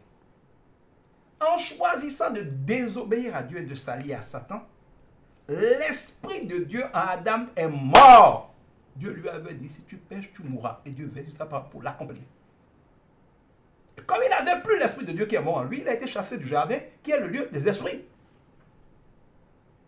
il lui restait le corps qui n'est pas mort, qui a vécu 900 ans, je crois. Mais il était mort en ce qu'il avait de spirituel à l'image de Dieu. C'est pour ça que quand Dieu vient dire, Adam, où es-tu? Où est l'esprit d'Adam que j'ai engendré? S'il était là, pourquoi Dieu va le chercher? C'est le corps d'Adam qui lui a répondu, l'esprit était mort. Et c'est parce que l'esprit est mort que la chair qui restait a commencé à souffrir, entre autres, gagner son pain à la sueur de son front, accoucher dans la douleur, mourir et qu'on sort. L'esprit de Dieu était mort. Chacun de nous, moi y compris, nous naissons avec un corps, mais l'esprit de Dieu en nous est mort. C'est pour ça qu'on s'en fout de Dieu. Est-ce que les poissons sont amis avec les hommes? Non, parce qu'ils n'ont pas la nature humaine. Est-ce que les singes sont amis avec les hommes? Non, parce qu'ils n'ont pas la nature humaine. Est-ce qu'un homme naturel peut être ami de Dieu? Non, parce qu'il n'a pas la nature de Dieu. Il a la nature des hommes, il aime les hommes. On n'a pas aucun homme à aimer une femme, parce qu'on a la même nature. Os de mes os, chair de ma chair. Ça, c'est naturel, parce que nous sommes de la même nature. Mais ça, ce n'est pas la nature de Dieu. Donc, pas plus qu'un singe n'est ami avec un homme, aucun homme naturel n'est ami de Dieu. Et pas plus qu'un singe descend d'un homme, et qu'un homme ne peut engendrer, ne peut accoucher. Un singe, mon Dieu n'accouche pas des hommes charnels. Il accouche des esprits, à l'image de l'esprit de Christ. Quand nous comprenons que nous sommes des hommes charnels, dépossédés depuis Adam et Ève de l'esprit de Dieu, que nous nous repentons de cette vie de rébellion qui fait que nous avons perdu l'esprit de Dieu, nous pouvons exercer notre libre arbitre parce qu'il dit, je t'ai donné le choix entre la vie et la mort. Je prends le ciel et la terre témoin contre toi. Choisis la vie ou la mort, la bénédiction ou la malédiction pour toi et ta postérité. Nous pouvons nous repentir, venir à Dieu et dire, Seigneur, j'ai compris, je te redonne le contrôle de ma vie. Tu as créé mon corps, non pas pour qu'il fasse ce qu'il veut, non pas pour que Satan l'utilise. Satan est là, il nous conduit dans la dette, la mort, la maladie, tous les problèmes que nous avons. Je sais à dire, c'est parce que Satan nous conduit. Seigneur, je ne veux plus ça. Je veux mourir à cette vie, à cette mentalité, à cet état d'esprit, à cette nature spirituelle possédée par le diable qui crée tous ces problèmes. Je veux mourir spirituellement à ce que j'étais là. Et je veux te donner mon corps comme un sacrifice vivant. Sacrifice, je dis mort. Vivant comment? Sacrifice parce que je sacrifie mon vieil état d'esprit, ma vieille mentalité, ma vieille nature diabolique. Je la sacrifie, je la crucifie. Je me suicide. Vous voyez, quand les gens ont des problèmes, ils sentent besoin de se suicider. Parce qu'il faut que quelque chose meure. Notre vraie vie doit mourir. C'est pour ça qu'on a des problèmes, on a envie de se suicider. Ils ont raison, ceux qui veulent se suicider. Mais ce n'est pas le corps qu'il faut suicider. Non, ce n'est pas le corps, notre vraie vie. C'est l'esprit satanique en nous. L'esprit pécheur, le vieil homme en nous qu'il faut suicider. Tous ceux qui disent qu'ils veulent se suicider, dites-leur bravo. Mais il ne faut pas te tromper. Hein. Ne suicide pas ton corps. Quand on est malheureux, on se tue, on ne tue pas sa voiture. Ne suicide pas ton corps, ce n'est que ton véhicule. Suicide l'état d'esprit que tu as. Et quand tu as suicidé l'état d'esprit païen, mondain, du diable que nous avons tous à la naissance, y compris le pape, c'est un homme, il est né avec l'esprit du diable. Tous les hommes, moi y compris, on est avec l'esprit du diable. C'est écrit dans la Bible, catholique aussi. Quand on a suicidé cet état d'esprit, on peut dire, Seigneur, je t'offre à nouveau ma vie, mon corps, comme un temple. Viens maintenant et donne-moi de naître de nouveau. C'est-à-dire que naisse de nouveau en moi ta vie, ton esprit, Christ, parce que Christ est le Fils de Dieu. Que Christ naisse à nouveau en moi. À partir de ce moment, par un acte de la grâce de Dieu, l'Esprit de Dieu en nous, l'Esprit que Dieu avait créé pour l'homme à l'image de Dieu, à la ressemblance de Dieu, l'Esprit de Christ, le second Adam, c'est pour ça qu'on l'appelle ici, naît de nouveau en nous. Nous sommes une nouvelle personne, engendrée directement par Dieu, de la nature spirituelle de Dieu. À partir de ce moment, nous sommes fils de l'homme par notre chair habituelle, mais nous devenons fils de Dieu par ce nouvel esprit que nous avons reçu. Jésus était fils de l'homme parce qu'il est né de Marie. Christ, c'était la nature de Dieu qui est née en lui. C'est pour ça qu'il était Christ Jésus, Jésus-Christ. Et c'est pour ça que vous voyez dans la Bible, parfois on l'appelle le Fils de l'homme, parfois on l'appelle le Fils de Dieu. Quand on l'appelle le Fils de l'homme, c'est pour insister sur sa nature charnelle. Et quand on l'appelle Fils de Dieu, c'est pour insister sur sa nature spirituelle. Un chrétien, si on dit Edgar le chrétien, c'est Edgar l'homme charnel, chrétien parce que l'Esprit de Christ habite en lui. Edgar est une créature de Dieu. Le chrétien en Edgar est un fils de Dieu. Donc, toute personne qui n'est jamais née de nouveau n'est pas un enfant de Dieu. C'est une créature de Dieu. Et donc, il ne peut pas aller, vous allez voir aucune religion au monde où les gens parlent à Dieu en disant papa. Où les gens peuvent se permettre ce que les chrétiens se permettent avec Dieu. Parce que Dieu est leur Dieu. Il n'est pas leur papa. vous allez voir que quand Jésus s'est amusé à dire Dieu est son Père, les gens voulaient le lapider. Parce que c'est un sacrilège, même pour la plupart des religions, que d'avoir avec Dieu cette intimité qui permet de dire papa et de raisonner avec Dieu comme un papa. Donc, nous ne sommes pas tous enfants de Dieu. Nous sommes tous des créatures de Dieu. Seuls ceux qui sont nés de nouveau, de l'Esprit de Dieu, ayant donc la nature de Dieu, sont des enfants de Dieu. Et comme l'héritage est donné aux enfants et pas aux serviteurs, un homme charnel qui sert Dieu n'aura jamais ce qu'aura de Dieu l'enfant de Dieu, héritier de Dieu. C'est pour ça que Dieu dit qu'aussi longtemps que le fils est un enfant, son sort n'est pas différent de celui de l'esclave. Mais quand il devient mature et qu'il rentre dans son rôle d'enfant, tout lui est donné et lui demeure éternellement. Ce qui n'est pas le cas du serviteur. La plupart des gens veulent servir Dieu sans s'être assurés qu'ils sont enfants de Dieu. Demandez à ceux qui sont riches. Il peut avoir 1000 collaborateurs zélés.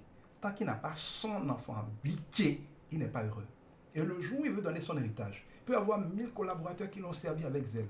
Il donnera toujours plus et la première place à son enfant. Même si son enfant est désobéissant, c'est son enfant. Même si son enfant est paresseux, c'est son enfant. Son enfant est héritier, quasiment que ça plaise ou non au père. Mais rien n'est dû au serviteur, à part son salaire. Ce que Dieu nous promet n'a rien à voir avec le service. C'est plus. C'est fils. Et donc, je disais que la parole est importante. Je ne vais pas entrer dans le Notre Père, mais faites attention. La bataille se joue dans la bouche.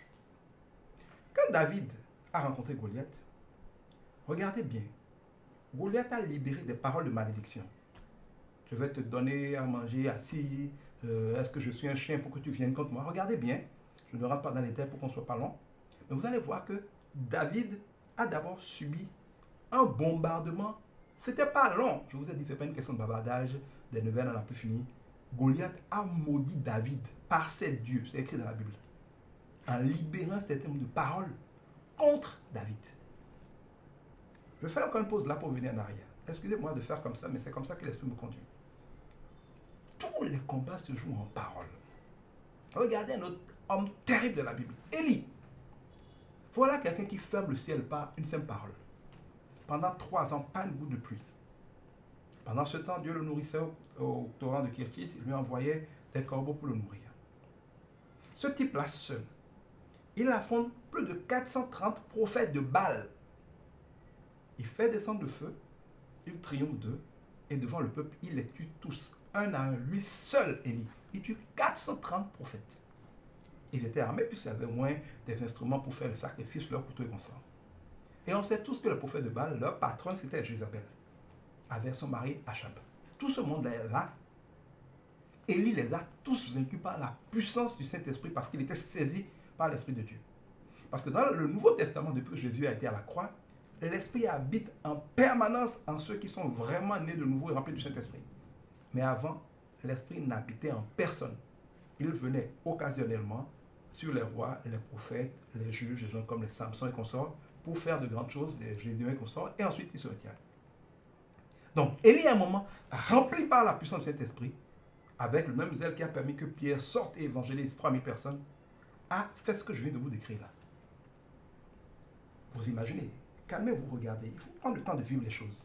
Un gars qui tue 430 prophètes, ce n'est pas des femmelettes, ce n'est pas des enfants, c'est des hommes forts. Ayant non seulement, comme les sorciers de Pharaon, le pouvoir des prophètes de Baal, c'est les patrons de l'idolâtrie, de la sorcellerie étaient réunis, 430.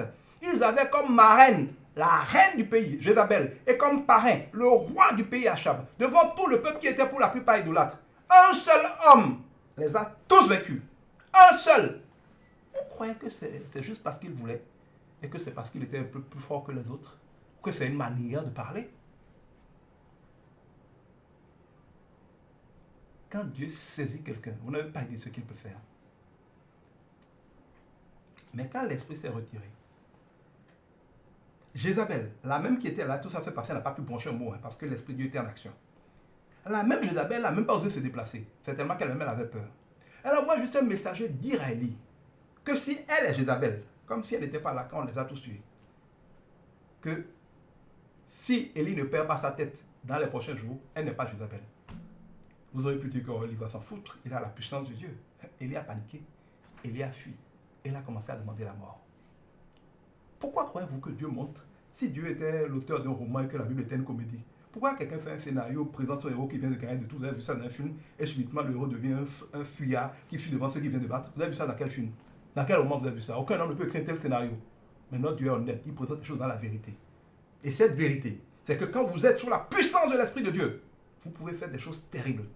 Mais quand, à un moment où l'Esprit n'est pas actif en vous, où vous êtes déconnecté de l'Esprit, peut-être à cause de votre propre attitude, quand vous vous retrouvez dans la chair, le terrible qu'on connaissait là n'est plus là, hein, c'est un autre homme. Jésus qui annonçait, je dois aller à la croix, il faut que je le fasse, et qui a dit tout ça là. Quand dans la chair, il a été confronté à la croix, c'est lui-même qui a prié 3 fois, Père, si tu peux détourner cette coupe de moi, fais-le. C'est le même homme, hein? Mais là, il était plus dans la chair que dans l'esprit. Jean-Baptiste, qui sous l'esprit a annoncé, a prophétisé, a baptisé Jésus, a dit c'est lui, je ne suis pas digne de lui laisser lasser, voilà celui qui doit arriver, voilà le Messie. Quand il a été arrêté, qu'il était en prison dans la chair, quand il n'était pas, c'est-à-dire il était plus dans la chair que dans l'esprit, il a humblement envoyé demander à Jésus, es-tu vraiment celui qui devait arriver ou bien je me suis trompé? C'est des choses qui nous arrivent tous. Quand tu es sous l'onction, tu es en train d'enseigner, tu dis des choses. Mais des fois, quand tu n'es pas sous l'onction et que la réalité, les dettes, les problèmes t'assaillent, si tu n'as pas pris l'habitude, tu ne t'es pas entraîné à rester en connexion avec l'esprit, quand l'homme naturel doit affronter les problèmes sans être en esprit, tu ne te reconnaîtras pas. Hein. Tu vas fuir comme Élie. Ne dites pas, oh, Élie, comment il a pu fuir? Oh, Jean-Baptiste, comment il peut renier Jésus? Non. Tous autant que nous sommes, ça nous arrive. Chaque fois que nous sommes plus dans la chair que dans l'esprit, on va avoir une attitude que nous-mêmes on ne comprendra pas, mais les autres encore plus nous disent, hé, c'est l'homme là. Ou bien il ne croit pas ce qu'il dit. Non, il croit ce qu'il dit. Quand l'esprit le saisit, un ami va tuer 1000 personnes. L'esprit le saisit, il peut tuer 430 personnes. L'esprit le saisit, il peut, comme Samson, faire des choses extraordinaires. Comme Gédéon, fait des choses extraordinaires. Mais quand il commet l'erreur de croire que c'est lui-même qui se déconnecte de l'esprit, c'est un homme comme les autres, plus vulnérable encore que les autres. Parce que Dieu utilise des choses faibles pour confondre les sages, les vils pour confondre les riches. Dieu prend les gens les plus faibles, les plus vulnérables pour faire des géants. Donc quand quelqu'un de vil, de faible, Dieu aime les faibles. Parce que quand Dieu prend les faibles, comme David, pour l'utiliser, tout le monde sait que si ce n'est pas Dieu, ce n'est pas possible, à moins d'être un con. C'est pour ça que Dieu aime les choses faibles. Il dit que plus on est faible, plus la puissance de Dieu aime nous saisir et nous utiliser. C'est pour ça que Paul dit, j'ai appris donc à me réjouir de mes faiblesses. Parce que comme Dieu aime utiliser les faibles pour montrer qu'il est grand, plus je suis faible, plus Dieu va m'utiliser. Ça a été le cas de la vie de Paul. Est-ce que vous savez même que le prénom Paul veut dire petit, veut dire faible? Mais ça a été l'apôtre le plus puissant. C'est lui qui a écrit la moitié du Nouveau Testament. Il n'y a personne dans le Nouveau Testament qui était, à part Jésus, plus puissant que Paul. Mais son nom veut dire le petit, l'humble, le faible. C'est pas pour rien. Il s'appelait Saul. Quand Dieu l'a rencontré, je vous parlais du changement de nom. La parole, je dis, tu t'appelleras plus Saul. Désormais, c'est Paul. Vous croyez que Dieu a changé de nom par hasard? Regardez sa vie en tant que Saul. Regardez sa vie en tant que Paul. Vous verrez la différence. Le nom que vous donnez à vos enfants est important. Comment vous appelez les choses être importantes? On dit Lazare est mort. Jésus dit, il n'est pas mort, il dort. Comment vous appelez la situation?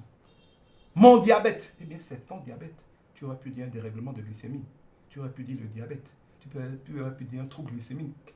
Quand tu dis mon diabète, le nom que tu donnes aux choses fait les choses. Le nom.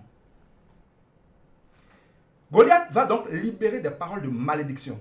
Ce n'est pas juste des paroles. Pourquoi vous croyez que dans la guerre, par exemple, entre les Américains et les Russes, ou bien les Iraniens, les Israéliens, il y a une bataille de communication. Ce n'est pas juste la parole, c'est de la prophétie parfois. Les batailles ne se gagnent pas dans le combat. Ils se gagnent d'abord dans le combat des paroles. Goliath maudit, c'est écrit clairement, David par ses dieux. Si David n'avait pas réagi, n'avait pas réalisé qu'il venait de subir un bombardement de paroles et que toute parole libérée risque d'avoir de l'effet, parce que c'est le règne invisible qui gouverne le règne visible, et qu'il s'était tué, David aurait perdu la bataille spirituelle. Il ne pouvait jamais gagner la bataille physique. Mais allez lire votre Bible. Qu'est-ce que David a fait? David a répliqué immédiatement, terriblement. Tu viens contre moi avec ta lance et ton javelot. Je viens contre toi au nom de l'Éternel, Dieu des armées, Aujourd'hui même, je couperai ta tête et je te donnerai à manger aux oiseaux du ciel. Et tout le monde saura qu'Israël a un Dieu. Dieu fait toutes choses pour sa gloire. Tu veux déclencher Dieu. Dis-lui, fais-le pour ta gloire. Anna cherchait un enfant pendant longtemps. Elle a tout fait, adoré, jeûné, aller à Shiloh, rien n'y fait. Elle a tout fait, rien n'y fait. Parce qu'elle voulait avoir un enfant pour elle-même. Moi, je veux. Moi aussi, je veux avoir d'enfant. On va dire que je n'ai pas d'enfant. Dieu, tu es où? Les gens vont dire, si tu cherches les choses pour ta gloire, Dieu ne te donnera pas. Parce que Dieu est jaloux de sa gloire. Jésus dira lui-même, mon Père m'exauce toujours. Parce que. Pourquoi? Je fais toujours sa volonté. Dieu n'agit que pour sa gloire. Si tu veux mettre Dieu en action, sois prêt à agir pour sa gloire. Et il est jaloux de sa gloire. Il n'aime pas partager sa gloire. Dieu n'est plus jaloux de rien que de sa gloire. Il n'aime pas qu'on vole sa gloire. Tu pries pour que Dieu agisse. Au lieu de te calmer, que ce soit clair que sans Dieu, tu es foutu. Et que quand on l'aura fait, quand Dieu l'aura fait, tout le monde voit que ton Dieu est grand, tu vas corrompre les gens, tu vas négocier avec les gens, tu vas te soumettre à ta persécuteur. Dieu se retire. Parce que même si Dieu agissait, tu ne sauras pas si c'est Dieu qui a agi ou si c'était les gens avec qui tu as négocié ou les gens que tu as corrompus qui ont fait. Et le monde entier pensera que c'est parce que tu as géré qu'on a fait. Tu auras volé à Dieu sa gloire. Chaque fois que tu te mets en situation, qu'il y ait confusion sur qui est l'auteur de ce qui t'arrive, Dieu croise les bras et te regarde. C'est pour ça qu'il dit, si ce n'est pas les œuvres, par vos actions, par vos efforts, par vos stratégies, eh bien ça ne sera pas par ma grâce. Si ça ne doit être pas ma grâce, eh bien ça ne doit pas être par vos efforts. Paul nous dira, vous êtes déchus de la grâce, vous êtes privés de la grâce, vous êtes déconnectés de la grâce. Vous tous qui cherchez la justification et les bénédictions par vos actions. Je l'ai déjà enseigné ici, vous pouvez aller voir mes autres directs. Ça ne veut pas dire qu'il ne faut rien faire. Mais chaque fois que tu veux faire quelque chose pour que Dieu te bénisse, tu es un orgueilleux qui veut acheter chez Dieu. Dieu résiste aux orgueilleux et il fait grâce aux humbles. On ne peut rien faire pour que Dieu nous bénisse. On doit croire que Dieu est bon et parce qu'il est bon, il nous a bénis. Recevoir par la foi la bénédiction. Et parce que le Saint est en nous, il nous rend saints, il nous fait penser sainement, il nous fait parler sainement, il nous fait agir sainement. Et parce qu'il nous a bénis d'être en nous, nous pouvons avec lui faire les bonnes œuvres pour lesquelles il nous a bénis. On ne jeûne pas, on ne prie pas, on ne fait pas des offrandes, on ne sert pas Dieu pour être béni. On les fait parce qu'on est béni avec le béni. Mes enfants ne font pas les travaux domestiques, ne travaillent pas bien à l'école pour que je m'occupe d'eux. C'est parce que je m'occupe d'eux qu'ils peuvent aller à l'école, performer à l'école et être de bons enfants à la maison. Il ne faut pas inverser les choses. Il faut qu'on arrête de raconter des bêtises aux chrétiens. Si même tu veux adorer Dieu, parce que Dieu juge le cœur. Je vous rappelle qu'on parle de David. L'homme selon le cœur de Dieu. J'en ai déjà parlé dans certains directs. Ce que Dieu aime, David, c'est le cœur. C'est les choses qu'on ne voit pas. On dit, mais pourquoi Dieu a béni David malgré tout ce qu'il a fait et il a tué Saül? Dieu exagère. Non, vous regardez les actions de Dieu. Dieu dira, je crois, dans Samuel 15, si je ne me trompe pas, non, en 3. Il dira à Samuel, je crois, vous les hommes, vous regardez à ceux qui frappent les yeux, à l'apparence des gens. Vous jugez selon les apparences. Moi, Dieu, je regarde au cœur. Je condamne selon le cœur. Je bénis selon le cœur. La raison pour laquelle beaucoup de chrétiens ne comprennent pas pourquoi certains chrétiens sont bénis et d'autres pas, c'est parce qu'ils regardent qu'est-ce qu'ils font, au lieu de regarder quel cœur ils ont. Dieu ne juge et n'agit que selon le cœur que les gens ont. Tu peux faire quelque chose de très grave avec un bon cœur. Dieu va te faire miséricorde. Tu peux faire quelque chose d'insignifiant avec un mauvais cœur. Dieu va te frapper. On ne comprendra pas la différence. C'est dans le jugement du cœur. Le cœur. Quel cœur vous avez? Si tu viens, tu dis, Seigneur, je t'adore. Tu n'as pas besoin de le dire, mais inconsciemment, tu dis, j'adore Dieu. Parce que j'adore Dieu, il va me bénir. Dieu ne te bénit pas. Ce n'est pas qu'adorer est mauvais. Mais adorer comme un moyen inconscient de payer la bénédiction est une injure à l'œuvre de la croix. Je dis, bonjour papa. Je te dis bonjour parce que si je te dis bonjour, tu vas me donner mon argent de poche. Hein. Je dis, ah bon? Donc tu dis bonjour parce que je vais te donner ton argent de poche. Dégage. Je ne te dois rien. Un bonjour ne peut pas acheter de l'argent. Je te donne l'argent de poche parce que tu es mon fils, parce que je t'aime. Et parce que tu es mon fils et que je t'aime, que tu es mon enfant, que je m'occupe de toi. Entre autres, tu feras ton devoir qui qui est de me dire bonjour, de m'honorer, de me respecter. Mais si tu ne dis bonjour que pour que je donne ton argent de poche ou que je paye ta scolarité, tu es un prostitué, tu es un gigolo si tu es un garçon. Jeûner parce qu'on veut une bénédiction. C'est comme essayer d'acheter au nom ou par nos jeûnes les ossements. On n'est pas fou. Ton jeûne apporte quoi à Dieu et vaut quoi? Le gars met de l'or et de l'argent. Le ciel est pavé d'or. Tout lui appartient. Quand il a créé la nourriture, toi tu n'as pas mangé. Qu'est-ce que lui en a ciré? Si on n'est pas timbré, fou, malade, excusez-moi, tous autant que nous sommes, pourquoi que parce que toi tu n'as pas mangé, Dieu doit te donner quelque chose? Qu'est-ce qu'il en a ciré? Arrêtons d'être cons! Quand nous prions au nom de Jésus-Christ. La seule chose qu'on peut dire à Dieu, à cause de ça là, bénis-moi, c'est tu-même, tu as été à la croix, tu as pris mes péchés, tu les as payés, tu as récupéré par la résurrection de vie de gloire, tu as dit que tu l'as fait pour me le donner. Parce que tu me l'as donné, que je l'ai accepté par la foi, donne-moi ce que tu as donné. C'est tout. C'est pour ça que toute prière est une prière au nom de Jésus-Christ, c'est-à-dire au nom de ce que Jésus-Christ a fait, ou de ce que Dieu a fait pour nous en Jésus-Christ.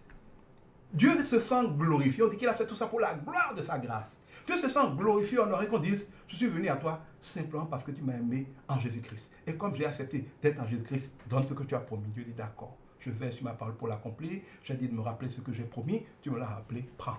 Ouais, final. Ah Seigneur, hier j'ai prié toute la nuit, hein. Tant pis pour toi, prie toute l'année.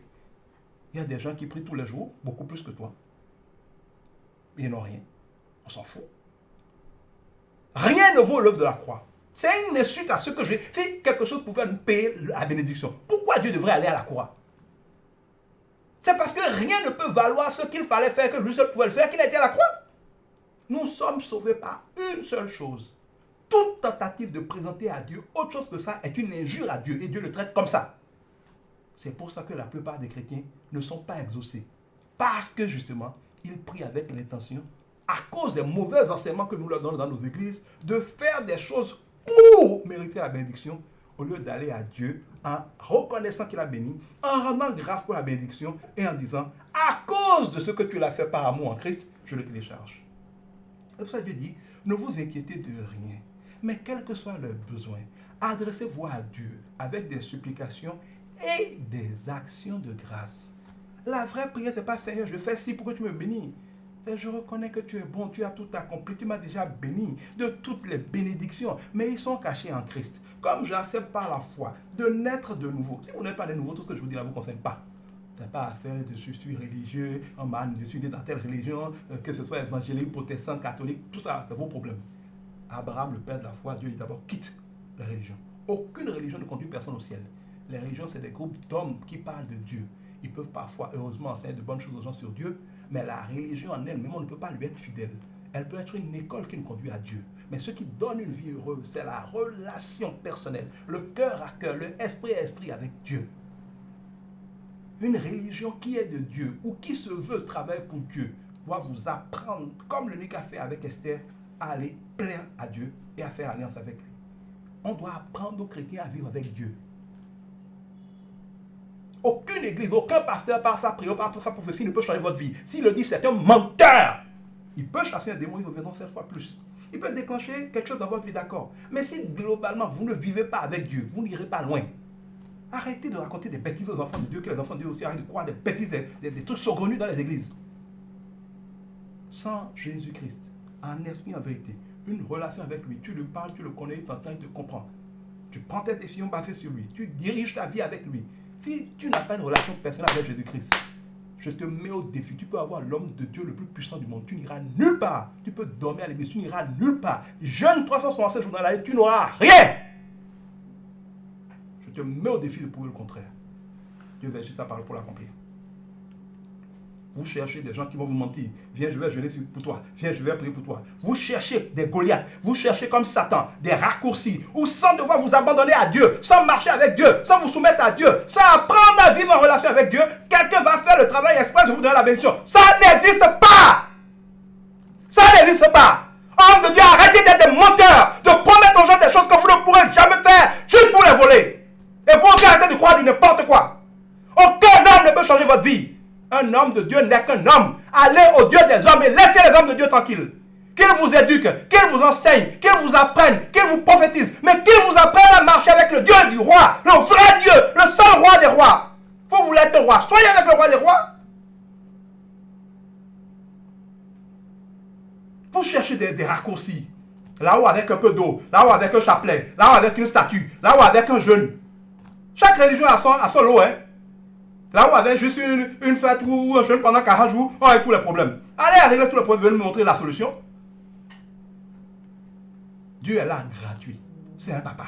Chacun de nous peut interagir avec lui. En esprit, en vérité. Apprenez à le faire. Pourquoi vous voulez aller voir des gens, les payer, les corrompre pour agir pour vous en esprit, quand vous avez accès au règne spirituel, vous aussi? Goliath et David. Goliath a maudit David. David a répliqué. Goliath a tiré une balle. David a mitraillé avec des balles dangereuses. Allez méditer. La bataille entre David et Goliath ne s'est pas gagnée par le caillou. Ça s'est gagné dans l'échange de paroles. C'est Bessissa contre Bessissa. L'un des secrets là, c'est que quand par exemple vous rencontrez un policier et qu'il veut vous lui dire enfermez-le, le policier est une autorité. Si un policier dit de vous enfermer, on va vous enfermer. Si vous êtes un citoyen ordinaire. Parce que le policier est une autorité qui a libéré une parole. Si par exemple le chef d'un poste dit arrêtez-le, ses collaborateurs vont vous arrêter. Il n'a pas besoin de vous arrêter lui-même. Parce qu'il a une autorité qui a libéré une parole. Mais à une parole, il faut répondre par une parole. Nous avons tendance à répondre par une parole, à une parole par de l'argent. Non, pas des supplications. Non, à une parole, il faut répondre par une parole. C'est quand par exemple le chef de poste a dit enfermez-le. Tu connais par exemple le commissaire, que tu appelles le commissaire, que le commissaire est ton ami, ou que tu expliques le problème au commissaire, et que le commissaire libère la parole pour dire relâchez-le tout de suite, tu sois immédiatement. Ça ne veut pas dire que celui qui avait commandé n'avait pas d'autorité. Il a une autorité, il a exercé, il a libéré une parole. Mais si tu connais une autorité qui est plus forte que lui et qui libère une contre-parole, la parole qu'il emporte, c'est la parole de l'autorité la plus élevée. Si le commissaire parle, ça neutralise immédiatement les effets de la parole du policier. Mais si quand le commissaire a parlé, peut-être le policier connaît le ministre de l'Intérieur, appelle le ministre de l'Intérieur pour dire qu'il y a une injustice. Un gars a fait un truc, je l'ai arrêté, le commissaire l'a libéré. Et que le ministre de l'Intérieur dit, vous ne le libérez surtout pas, hein, sinon vous allez avoir des problèmes. Qu'est-ce qui va se passer selon vous? Le commissaire se tait, vous êtes gardé. On est d'accord. Maintenant, si vous connaissez le président de la République, vous appelez le président de la République. Quand le président de la République appelle le ministre de l'Intérieur, dit, je veux qu'il soit relâché dans les 5 prochaines minutes et que j'ai un compte rendu de cela. Le débat est terminé ou bien vous sortez. C'est parole contre parole. Autorité contre autorité. Et c'est là où les chrétiens ne savent pas qui ils sont. Vous voyez, dans le monde là, il y a des armes et des armes. Certains ont la bombe atomique. Les gens se font tout ce qu'ils veulent, mais ils savent que si l'un de ceux qui ont la bombe atomique là, tu dépasses certaines limites, s'il appuie le bouton, c'est fini. Il y a des choses qu'on ne fera jamais à quelqu'un qui a une bombe atomique. Les chrétiens ont la bombe atomique et on leur fait des choses qu'on ne fera même pas à quelqu'un qui a un couteau parce qu'ils ne savent pas qui ils sont. Jésus dit, je vous ai donné le pouvoir, l'autorité de lier les démons. Ce que vous accepterez sera accepté. Ce que vous refuserez sera refusé. Vous lierez les démons. Vous buvrez des breuvages mortels qui ne vous feront rien. Vous marcherez sur toute la puissance de l'ennemi sans qu'il ne puisse rien vous faire. Le séjour des morts ne pourra rien vous faire. Si vous dites à une montagne de bouger, elle bougera. On vous combattra, mais on ne pourra pas vous vaincre. On vous attaquera par un chemin, mais ils fuiront toujours par 7 chemins. Les armes forgées contre vous seront sans effet. Toute langue qui s'élève en Jésus contre vous sera condamnée.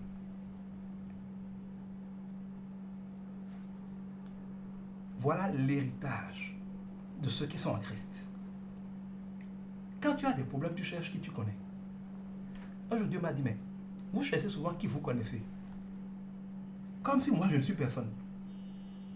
Les chrétiens ont des problèmes, ils cherchent dans leurs relations humaines qu'ils connaissent. Et dans leurs relations humaines-là, ils concluent qu'ils ne connaissent personne d'assez puissant. Quand Dieu est dans leur vie, comme ça, en train de regarder, Oh, moi, je ne suis personne. Parce qu'on dit qu'on est chrétien à la bouche. On ne croit même pas que le vrai Dieu est notre Père et qu'on le connaît. Et que de là où on peut prendre une minute, parler avec lui et tout va changer. On méprise Dieu. Oh, Dieu dit, j'honore qui m'honore. Je méprise qui me méprise. Regardez dans Israël. Quand les ennemis venaient les attaquer, les ennemis qui s'en sont sortis ont été prudents.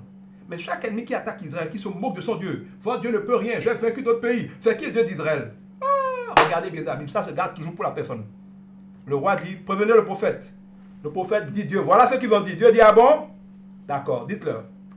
Telle personne qui est attaquée là, il ne sera même pas retourné chez lui qui va mourir. Je vais faire... Quand on insulte le Dieu d'Israël, et que Israël dit Dieu, ils ont dit que je n'ai pas de Dieu. Hein. Regardez toujours la suite. On peut trouver ça juste, on peut trouver injuste, on peut aimer, on peut ne pas aimer. Si Dieu aime le cœur d'un de ses enfants, que cet enfant se rappelle qu'il a un Dieu, et que quand on dit qui connaît qui, il dit moi je connais Jésus-Christ. Il a autorité sur tout. C'est en lui que tout a été fait, par lui que tout a été fait. Tout sur la terre, tout dans les cieux, tout sous la terre lui est soumis. Au nom de Jésus-Christ, tout genou fléchi. Jésus-Christ, c'est mon ami. Il habite en moi. Laisse-moi m'en occuper. Dieu cherche quelqu'un qui parle comme ça, dans ses problèmes. Et qui, comme David, malgré le géant qui l'intimidait, malgré l'armée qui l'intimidait, malgré... Et c'est là qu'il faut commencer à comprendre qui est David. Son propre papa ne le considérait pas. Quand on parle des enfants de son papa, parce que Dieu avait envoyé le prophète Samuel pour le consacrer comme roi. Il a des grands frères qu'on aime bien. C'est comme dire, il y a des situations dit, il y a des gens qui sont riches, il y a des gens qui sont présidentiables, il y a des gens qui sont influents dans votre famille. Et quand il y a des problèmes là, c'est eux qu'on réunit pour parler. On ne vous considère même pas. Consolez-vous, c'est les gens que les hommes ne considèrent pas que Dieu appelle. Ceux qui, quand on cherche les gens capables là, on les réunit là. Ceux-là, Dieu n'en veut pas. David là, son propre papa l'a oublié. Le prophète dit à son papa, je dois venir. Présente-moi tous tes fils. Il allie tous ses fils, il oublie David. Parce que David était berger. Il était dans les campagnes en train de s'occuper de leurs moutons.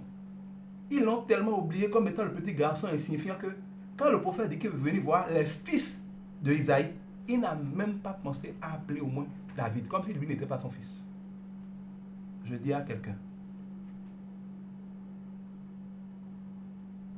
on t'a oublié, tes parents t'ont oublié, ton patron t'a oublié, ton pays t'a oublié, ton entreprise t'a oublié. Quand on fait les plans, on cherche qui peut, on t'a même pas considéré. On cherche les gens riches de la famille, on cherche les gens qui ont des relations, on cherche les gens qui ont réussi, on cherche les gens qui ont le bac, on cherche les gens mariés. Laisse-les faire. Ce qui est pour toi, si tu es un David, quelqu'un qui a le cœur que Dieu veut, Dieu t'imposera. Et quand Dieu veut t'imposer, c'est bon que les hommes t'aient oublié. Parce que Dieu est jaloux de sa gloire. Il veut pouvoir dire, ils l'ont oublié. Moi, je suis parti le chercher. Même Saül, le grand prophète arrive. Isaïe lui présente tous ses fils. Lui-même en voyant les plus grands, les plus beaux, les plus riches, était sur le point de dire, lui là, Dieu dit non, c'est pas lui. Lui là, Dieu dit non, c'est pas lui.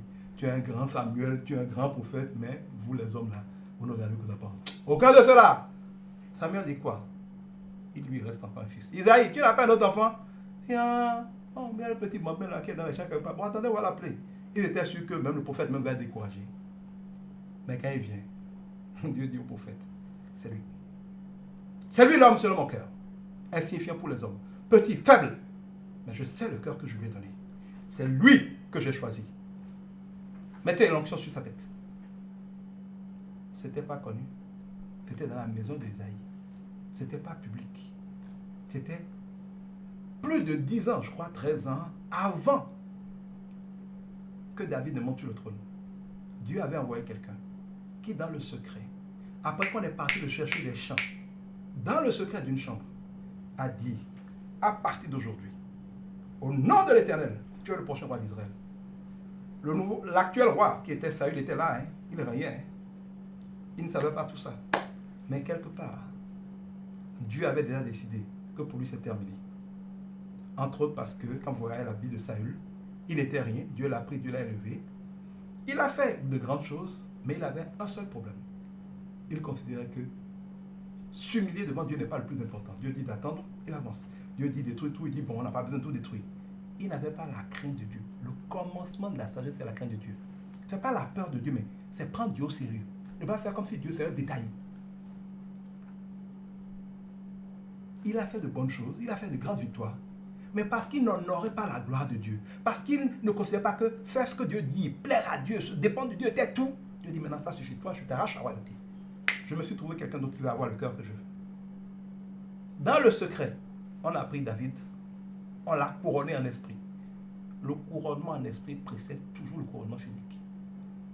Si un jour tu vas devenir directeur de ton entreprise, si un jour c'est toi qui vas diriger ta famille, si un jour c'est toi qui vas rien quelque part, ce n'est pas le jour où on te voit assis sur le trône que ça a été décidé. C'est des décennies avant. Joseph était un gamin quand Dieu lui a révélé qu'il va diriger le monde. Ses parents étaient surpris, ses frères étaient jaloux.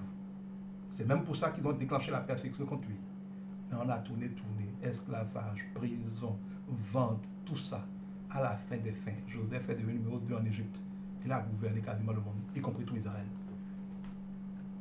Mais quand déjà il avait ces songes-là, personne ne savait. Quand, en réplique ou utilisé par Dieu, Dieu avait permis que son père, Jacob devenu Israël, lui porte le manteau multicolore, qui était déjà un vêtement de pouvoir, personne ne savait. C'est là que ça s'est déclenché. Tout le reste des événements, ce n'est que le plan de Dieu pour mettre en œuvre une royauté qui a été scellée dans le secret. Parce que Dieu a trouvé en Joseph le cœur qu'il lui fallait. On couronne donc David. Et un jour, des années sont passées, rien ne se passe. Dieu a couronné des gens. Dieu a libéré des prophéties. Et il dit dans sa parole, quand la prophétie tarde, attends-la. Elle marche assurément vers son thème. Elle s'accomplira forcément. Quand l'heure en sonnera, c'est Dieu lui-même qui actera ce qu'il t'a promis. Ce que la bouche de Dieu t'a promis, c'est sa main qui va l'accomplir. Ce n'est pas par la force des hommes, ce n'est pas par la puissance, mais c'est par l'esprit qu'il a prophétisé. Que quand l'heure de Dieu sonnera, ce qu'il a déclaré, prophétisé, libéré sur ta vie, s'accomplira. Que ça plaise ou non aux hommes. Mais sache que, pour que le plan de Dieu s'accomplisse, parfois vont se déclencher des phénomènes qui ne ressemblent pas au plan de Dieu. David, on l'a oint comme ça, et il est retourné comme vulgaire berger derrière ses moutons. La guerre arrive parce que les Philistins attaquent. Les Juifs, ses frères sont tous enrôlés à la guerre. Ouais, on ne l'a même pas appelé pour aller à la guerre. On se dit, lui ne peut pas faire la guerre. C'est un petit bambin. Il y a des batailles dont tu ne seras pas acteur. Dieu permettra que d'autres se battent, se neutralisent, s'autodétruisent. Et tu viendras prendre la couronne, si c'est le plan de Dieu. On n'a pas besoin de se battre pour tout. Il y a des batailles que Dieu lui-même fait pour les siens. Il faut apprendre à les discerner. David continue donc de s'occuper de ses moutons. Et un jour, son papa l'appelle pour amener juste à manger à ses frères qui sont enrôlés à la guerre. Il a obéi à son père. Honorer les pères, honorer les mères, honorer les autorités est un préalable pour avoir des jours longs, heureux et glorieux sur la terre. Si David disait, mon papa ne me respecte pas, je n'obéis pas. Si David était un impoli, si David ne respectait pas son père spirituel, si David n'était pas serviable, qu'est-ce que je gagne dedans? Moi, aller à la guerre, me faire tuer. S'il était cupide, il n'aurait jamais été présent sur la scène où sa destinée devait se jouer. Beaucoup de gens aujourd'hui n'ont pas l'humilité de servir, n'ont pas l'humilité de s'abandonner, n'ont pas l'humilité d'être utile. Ils sont juste pressés de régner. Ça ne marche pas comme ça. David va donc prendre la nourriture et aller sur le front. Il arrive là-bas, regardez bien, ses propres frères auxquels il a apporté la nourriture sont les premiers qui commencent à se moquer de lui. Alors toi,